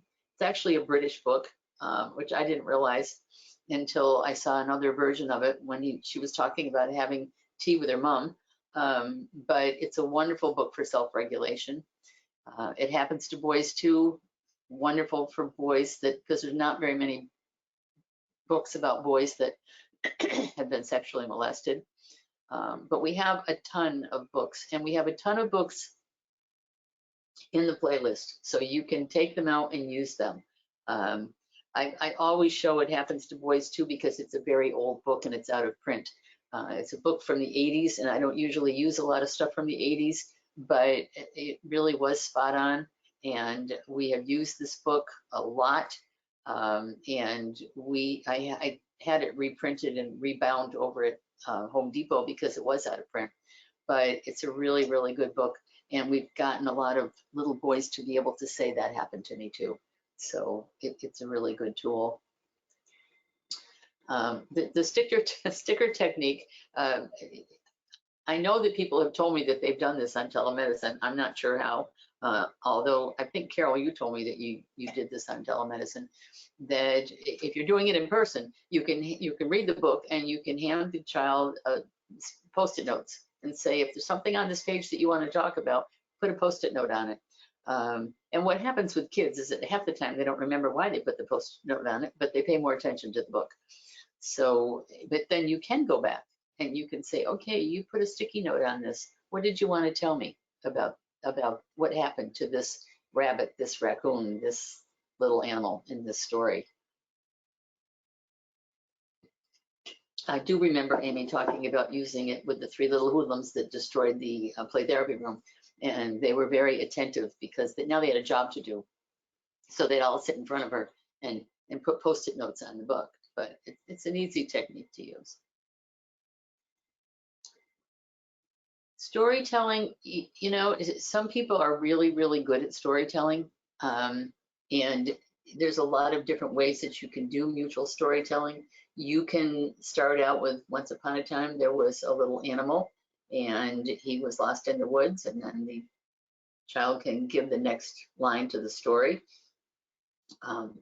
It just gives you a little distance. It gives kids, allows kids to create some images, and you want them to end up kind of with a happy ending with the story.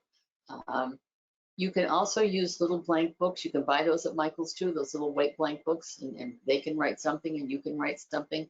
The Rory Story Cubes you can get, I think, on Amazon. And I'm cautious about fairy tales because if anybody knows anything about where those fairy tales came from, they don't always have a positive ending. But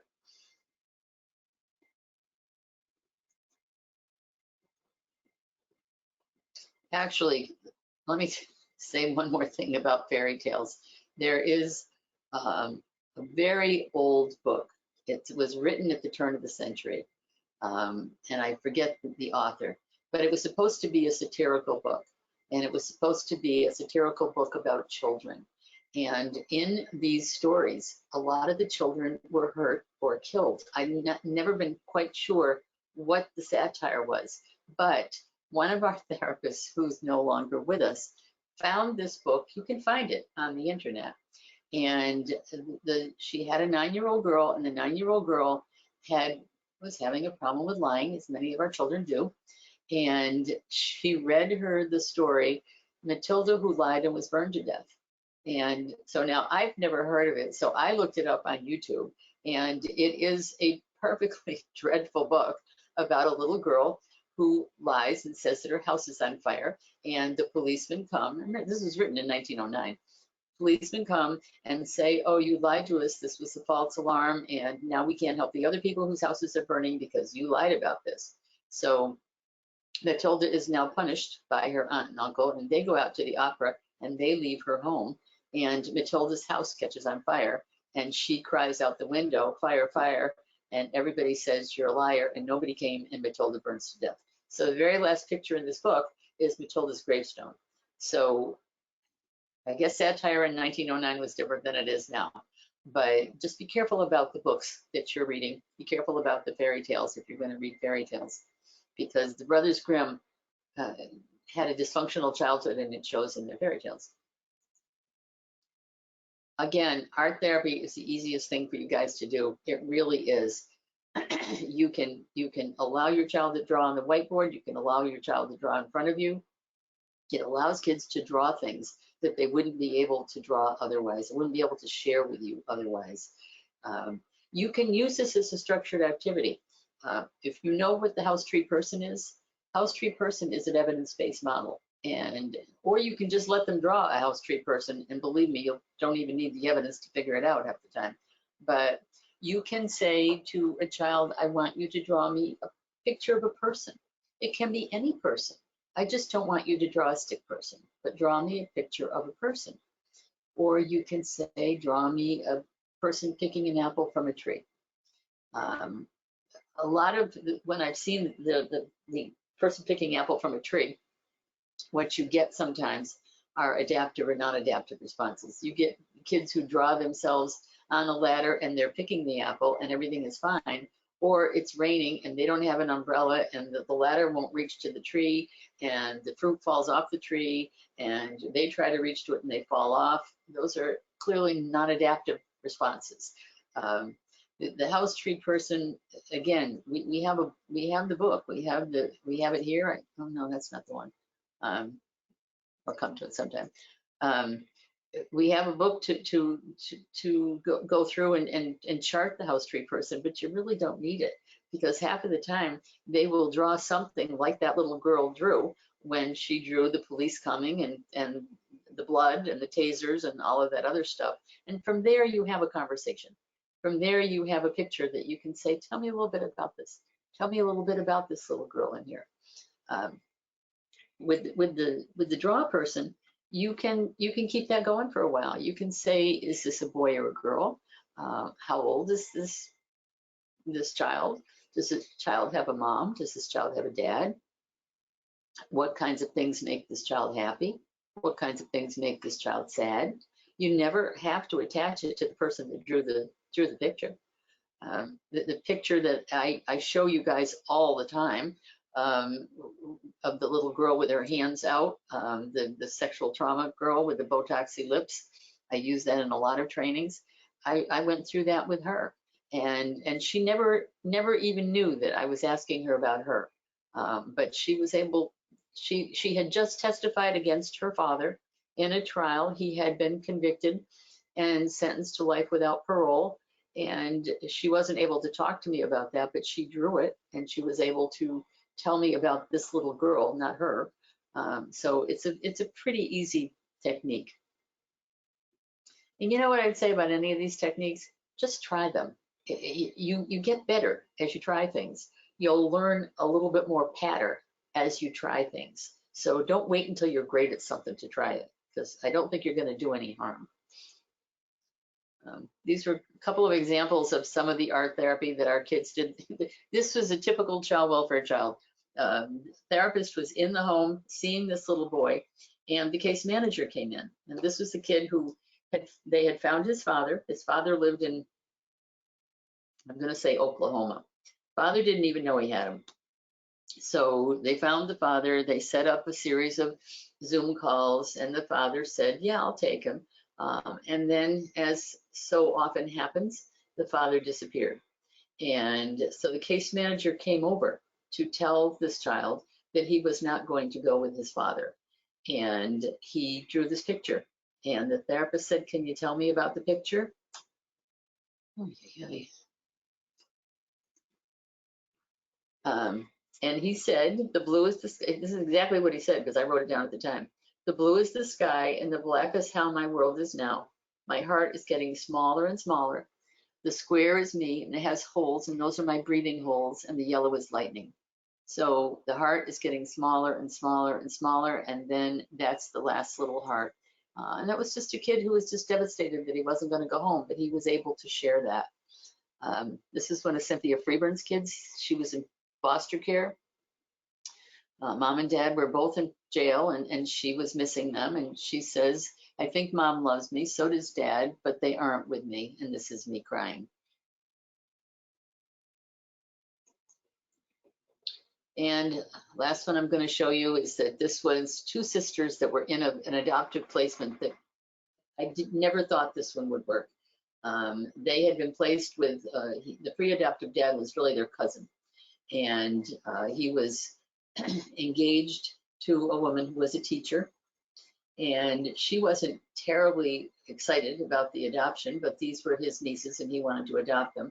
Well, he died unexpectedly. He was 32 years old. He had a heart attack and left this woman not only grieving, but trying to deal with the 7 and 8 year old that she really didn't have any connection with at all. And trying to get her to understand that she was grieving and she needed to take care of her own grief before she could attempt to help these kids. But this is the same therapist with the kid with the breathing holes. She had them draw pictures. This was not a particularly skilled therapist. In fact, she dropped out of the field after not very long.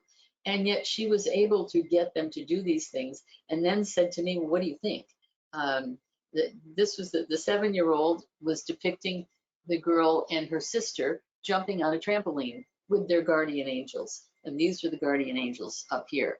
And these were the kids jumping up and down. Think about what a trampoline does.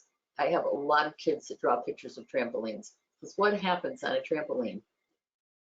You're going up and down. Our kids are going up and down all the time. And the whole concept of the trampoline is really kind of shows you that these are kids that just felt like they had no stability at all.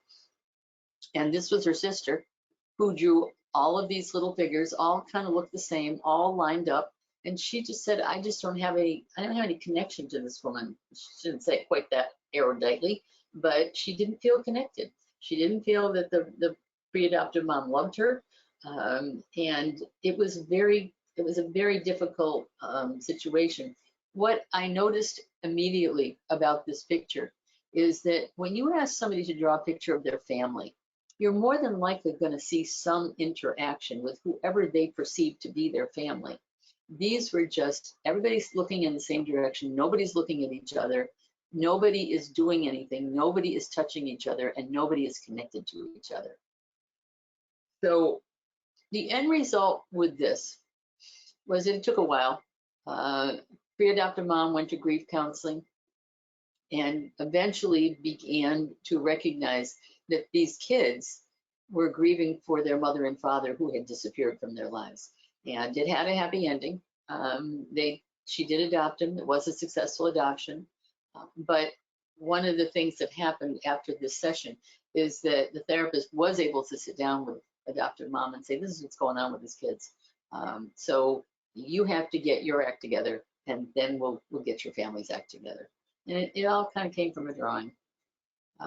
Wall Around My Heart is on the playlist, and Amy Iantelli does that on intervention on the playlist. And if you want to understand what Wall Around the Heart is, you can look on that playlist. But this was a kid in a pre-adoptive home. He had a really impaired ability to attach. She asked him to draw his heart on the first day. She asked him to draw his heart on the day he remembered the abuse starting. Now, whether or not he remembered 19 months old is questionable, but in his mind, this is where he drew his heart starting to break.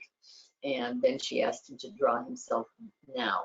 And he's actually is the one who put the wall around his heart, but he left a little opening here, didn't he? And he was able to say, I really don't know that I want anybody to come in, and I want to keep this wall around my heart, but I got this little opening here.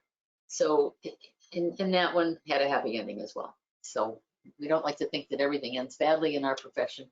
So if you want to really learn how to do that technique, I would suggest you look at that little intervention on the playlist. We have these books. There's the house tree person. We have these books in our clinical library here. Actually, we have a lot of books here. And Carol has a lot of books for those of you who go over to the Bradenton office. I'm not going to show you this in the interest of time, but this is the pictorial timeline, and this is also on the YouTube channel. And Amy does a very good job of explaining how to do that technique. And with telemedicine, you can absolutely do a pictorial timeline with the whiteboard. But what happens with the, I don't know how, let me see how long this is. Maybe I'll just show it to you. We get past the dramatic opening here. It's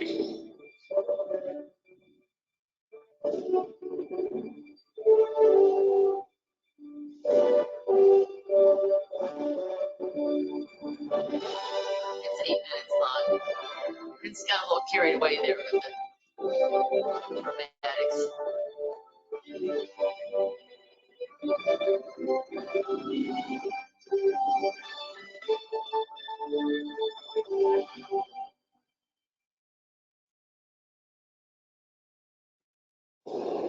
Hi, I'm Amy Ianatelli, Executive Director of Circle of Friends Services.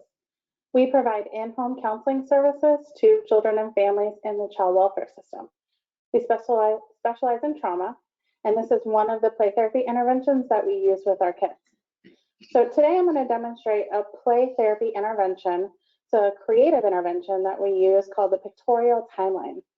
And this will help children to explore their trauma narrative, explore what has happened to them, but in a playful and non-directive way so that they can use pictures to show what's happened to them instead of using words and having to verbalize what has happened. So the first thing you want to do for this activity is you want to draw the line, the actual timeline, beginning with when they were born and ending with their current age. So I'm going to do that now.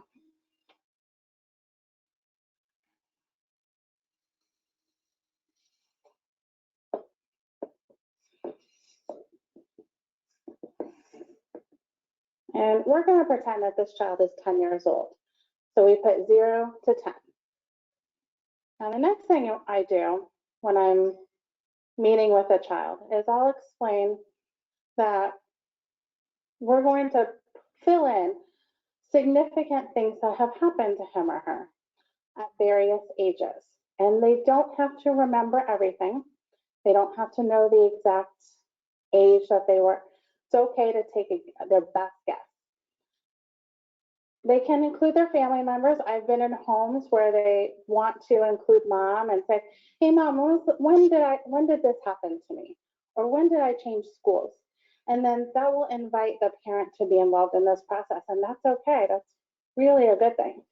It's really up to the child and the family and your clinical decision on who needs to be included in this session.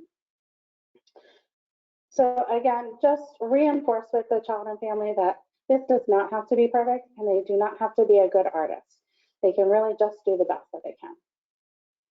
So the next thing I do with them is I will go through, I have a list, which we will share with you at the end of this video, of significant events that have happened to children and how we're going to represent them with a picture. So the first thing on my list that I have, and I will say this to a child, can you please draw some blocks when you first started school? So the child will maybe say, okay.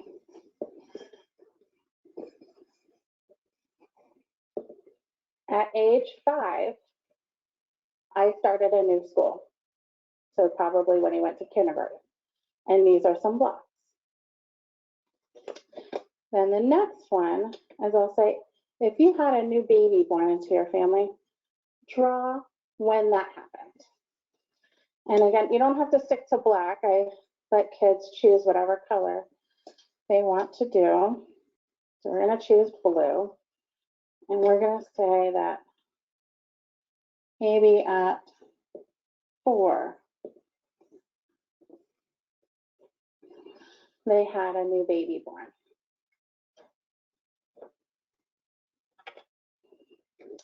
Now, there's a whole bunch of these, probably about 15 different events. Not all of them will apply. You can go through each one and see if that applies to them. If you know it doesn't, you can skip it. If they would like to fill in any other ones that you didn't describe, that's allowed too. I'm going to do one more, and then we're going to talk about how to process this event. The next one can be joined a team, club, or organization. That's a positive event. We want to include both. So,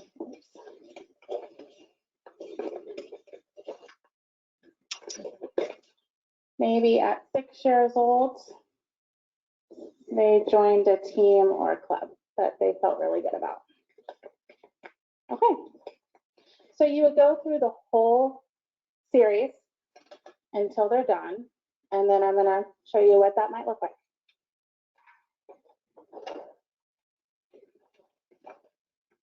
So here's one that's much more filled out, and I'm going to point out what some of these mean for you. Triangle represents that the client went into foster care. A house represents that they moved. The 3 bars represents that a family member went to jail. A sad face represents that the child witnessed family violence.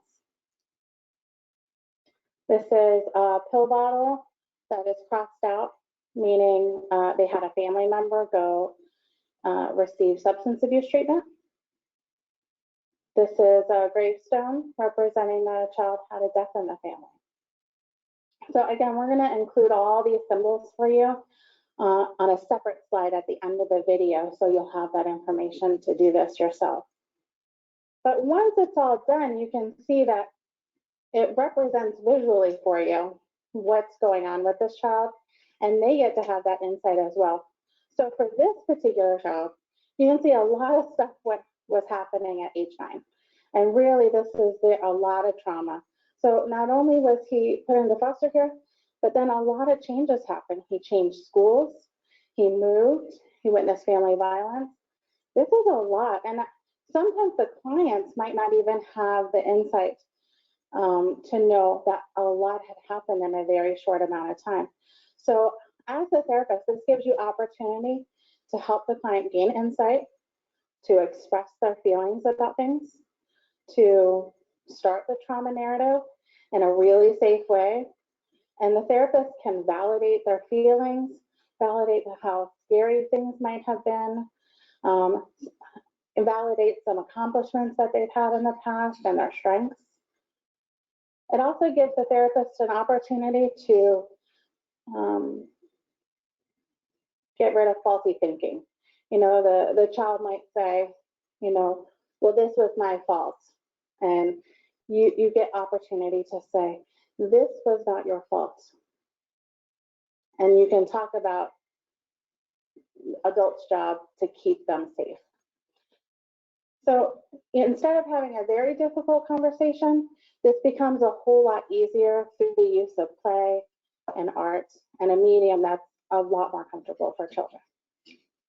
So again, I'm going to include the instructions and all the symbols for you on a separate slide right after this video, with also my contact information if you have any questions. So good luck to you, and thanks for watching this play therapy intervention.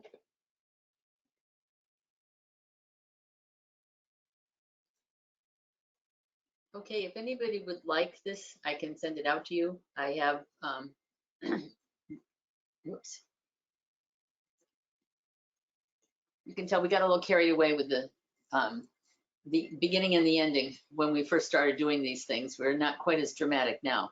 But if anybody wants to if anybody wants to try a pictorial timeline, I can send you the key, the pictorial key.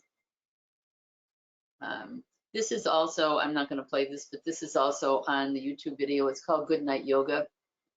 And it's a really, you just listen to your voice for a second.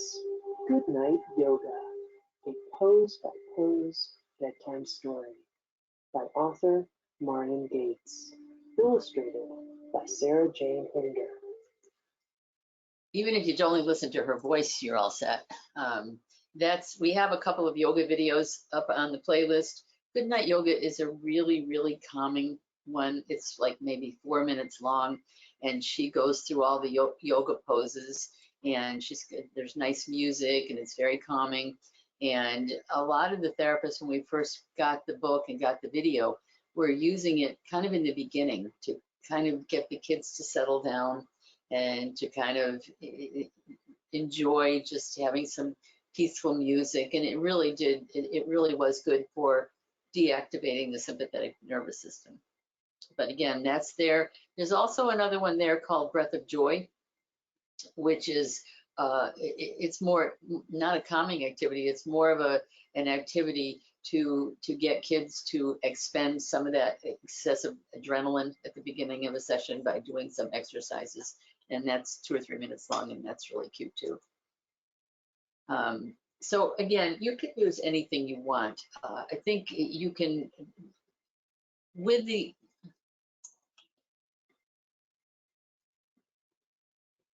that drives me crazy. It pops up all the time. With music, you can use it for anxiety. You can use it for stress reduction. Some kids like to pick out their own playlist and let you play it. Some kids like to show you their playlist. Seems like I saw in somebody's note the other day that one of the clients had shared some music with one of the therapists, and was saying, this is why I like this music and this song.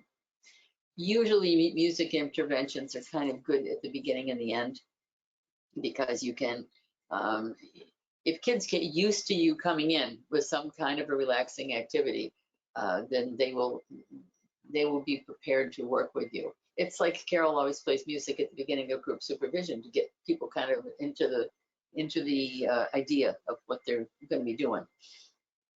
And that's all very individual. That's with telehealth. There's things that you can pull and use for however you want to use them. If kids like music, if kids like to do things, if kids like with Goodnight Yoga, there's a whole music component to that whole story that is very, very soothing. So let's talk a little bit about sand tray.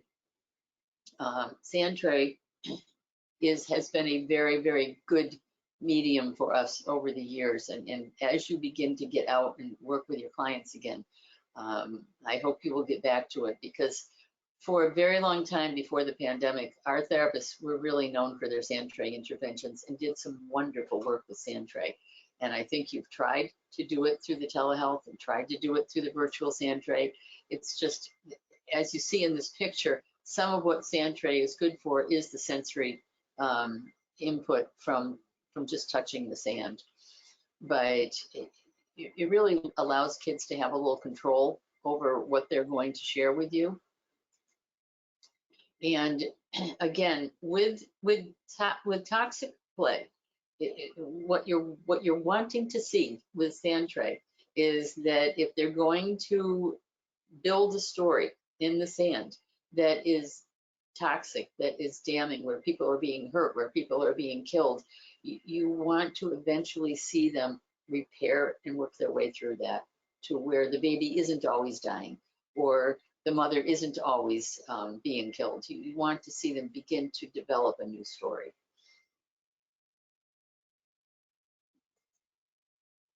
And again, the reason that we do it, we go back to the Bruce Perry video, that the action of working with sand is going to deactivate the sympathetic nervous system. It really calms kids down. And kids that are not easily regulated will regulate themselves. Your traumatized kids find it hard to calm down. So we find that the sand has always been a very good medium. We had a little boy named Ryder. He was 4, and he had been his mother was schizophrenic, and he was alone with her. He was an only child. He was severely traumatized, and he was placed in an adoptive home up in Daytona, and they didn't tell him that they were adopting him. I've never quite understood the story, but Ryder would not do anything. He wouldn't touch. This was another one of Amy's clients. She would bring all of these toys and lay them out in front of him, and he wouldn't touch anything. He would just stare at her. He wouldn't talk to her. And we got so desperate that he was in a daycare center, and she was there one day, and she laid all the toys out, and little girls in daycare centers are the nosiest, bossiest components you're ever going to find. But this little girl came out and said, "What are you doing?" And Amy said, "Well, we're playing." And the little girl said, "It doesn't look to me like you're playing. It doesn't look to me like you're doing anything." So she came back, and I said, if we can't get this kid to talk, let the little girl sit and see if you can get her to do something with him. Well, we didn't have to get that far, because she said, "Let me just try the sand tray." And she put the sand tray in front of him, and all he really did was roll his fingers up and down through the sand.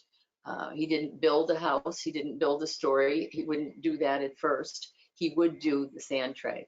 And eventually, we thought he was nonverbal. He eventually was able to talk, and eventually she was able to get him to build something in the sand. But we had tried every technique with Ryder before we finally got to sand tray. I'm just going to show you a couple of pictures. This was a 4-year-old boy who had been reunified with his parents. And the reason I show you this is that this isn't even in the sand. He didn't even get the sand box out. he built his world right on the rug in his mom's house. And he said he built a little, if you see this is a very safe little enclosure. This is a very safe world. He's got a fence around him, which is a safe world. He's got this little architectural structure that's protecting him, and he has these little animals in the middle. That was his mom, that was his dad, and that was him. And he said, I'm safe at home, we're safe, and there are a lot of trees. And the trees for him were representing safety. And he was able to say, this is my mom, this is my dad, and this is me. Sometimes kids don't do that.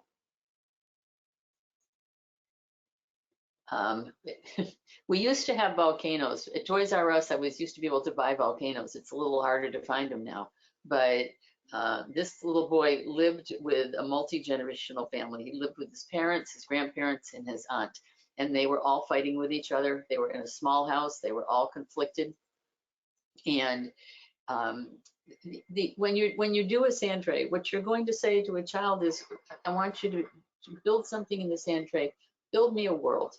And just let them go and see what they do. And you don't have to give them a lot of instructions, and you don't have to say a lot while they're doing it. But this little boy just built the conflict. He put all these people around the volcano, and he said the volcano is going to go up any minute. And that was his way of saying, my family is a really scary place to be right now. This little boy, let me move this for a minute so I can see this. The other rule of sand tray is that when you're done, you're going to take a picture. And you're going to say to the child, no, you can't be in the picture. However, this little boy, we could not get him out of the picture. And so we had to Photoshop him out of the picture. But he had had a severe trauma history. His parents had abandoned him. They were both substance abusers. And he had significant sexual trauma.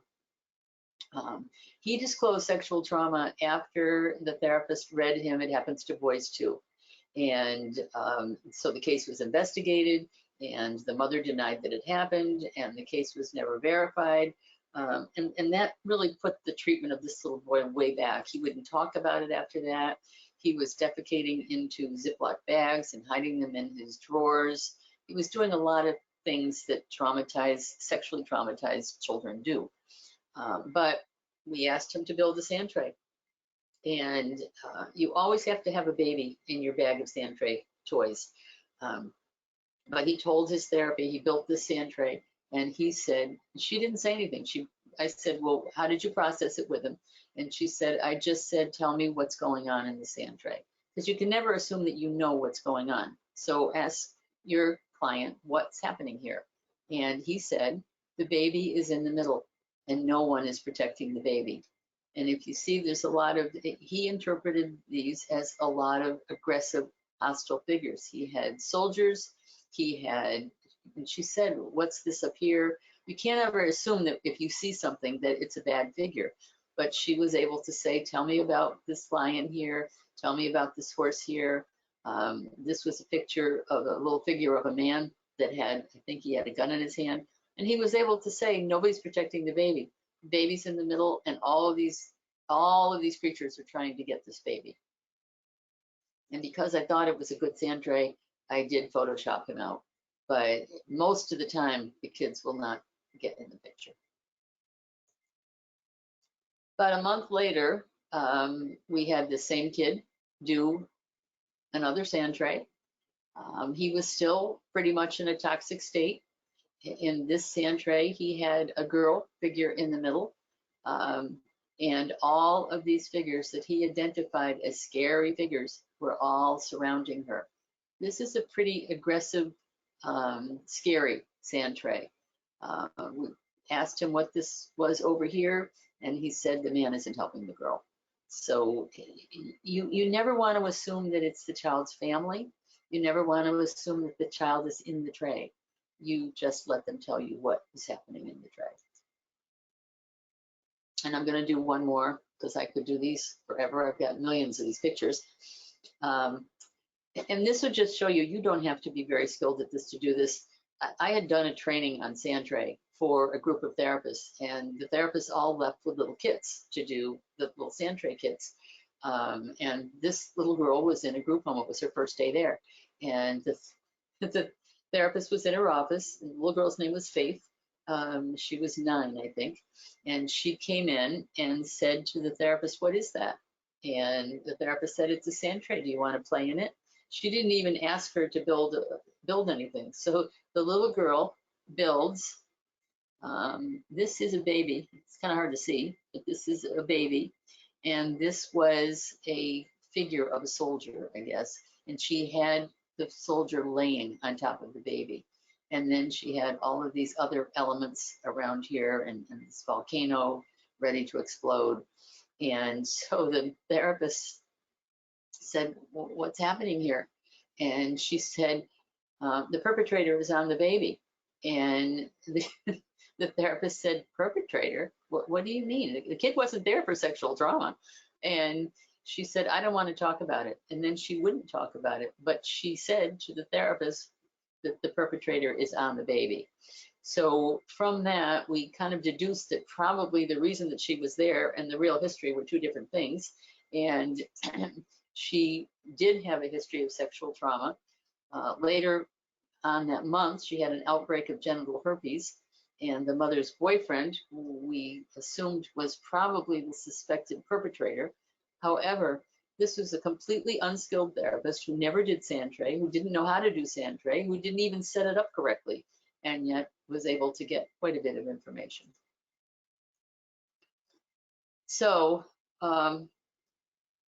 what I would say as we kind of come to the end of this is that what I've tried to do is to just give you a whole lot of different techniques that you can use, and try to set up the reason why you're doing it. There is a reason that we do these sensory techniques. There's a reason that we do these expressive techniques where we're not talking to the child. We're not saying, "Tell me what happened to you." There's a lot of ways that kids can tell you what's happening, and they do. And you have to know that traumatized children, their brains can repair, and you can help them repair. I think it kind of goes along to something that Amy said before about kind of helping people to understand why you're doing what you're doing, and why these kinds of techniques are helpful to children, and why you're not just sitting down with a pad and a notepad and saying, "Tell me what happened to you." But you have to be patient when you're working with kids like this. You have to really take your time when you're working with kids like this. But think, if you realize that they are going to get better, if you realize that you can reverse the trauma, it should give you some hope for the work that you're doing. I think as you go back out and are able to reestablish working with your clients in person, you're going to get back in touch with the fact that a lot of these play therapeutic techniques are very, very effective. You have struggled with telemedicine. You'll continue to do it. I'm not asking you to not do telemedicine, but I am saying that we have certainly seen that working with these play techniques, working with these expressive therapies can be extremely effective. And you don't have to be a skilled certified art therapist or a certified sand tray. You don't have to be certified in any of that stuff. Just try it and work with it, and you will get good at it. So, questions, comments?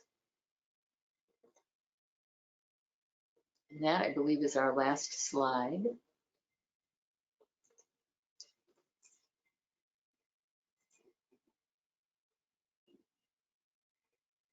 Does anybody have anything that they want to add to this? I want to know if it has been helpful for you, because you have not had to do any of this hands-on stuff for a long time.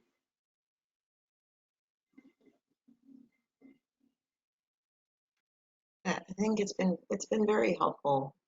Yeah, I think Just some of them you could also use on the whiteboard. So mhm. Right. Yeah, there's a lot you can do with the whiteboard. There really is. And you've all learned how to do stuff with the whiteboard. I guess when I looked, to be honest with you, when I looked at this training the other day, I thought, this really reminds me of what therapy is really supposed to be, and how you're supposed to help kids. And if you're working with very young kids, there's just no substitute for these techniques. We certainly can with some of the older kids. I know Dylan does a lot of different activities on telemedicine, but working with our kids in these techniques, you will get good at it. You will get better at it. You'll be staffing it in your group supervisions. You'll be talking about the things that you do. You don't have sand trays. We used to make them and buy them and make the kits. Sand trays you can buy. You can buy those starter kits over at Lowe's, Amazon, any place, and you can fill it with sand. If you go on the playlist, Amy has one of her videos is talking about setting up a startup sand tray kit with, because there's 7 different elements you have to have in your bag when you're going out. You're taking your miniatures in a plastic bag. It's not like Carol's wonderful sand tray room where everything is laid out there. But Amy talks about what you need to have in it, what types of elements you need to get. A lot of them we used to get from Toys R Us. A lot of these things that we used to get from Michael's, that you still can get a lot of this stuff from Michael's. And you will probably begin to set up your play therapy kits in your trunks again, because that's kind of what we did before all of this, is we carried stuff around in our trunks. So use the playlist, use the therapeutic interventions. There is one there about setting up a play therapy kit, a portable play therapy kit, things that you want to take with you. There's one about setting up the sand tray and what elements you need. And I'll certainly be willing to help you. But I think once we all get back into the world again, we'll probably find that there's a lot maybe that we missed, that we couldn't do. We did good work. You have done good work. You will continue to do good work on telemedicine, but it's tough. It's a hard way to do the work, especially for our little kids. Carol, do you have anything you wanted to add?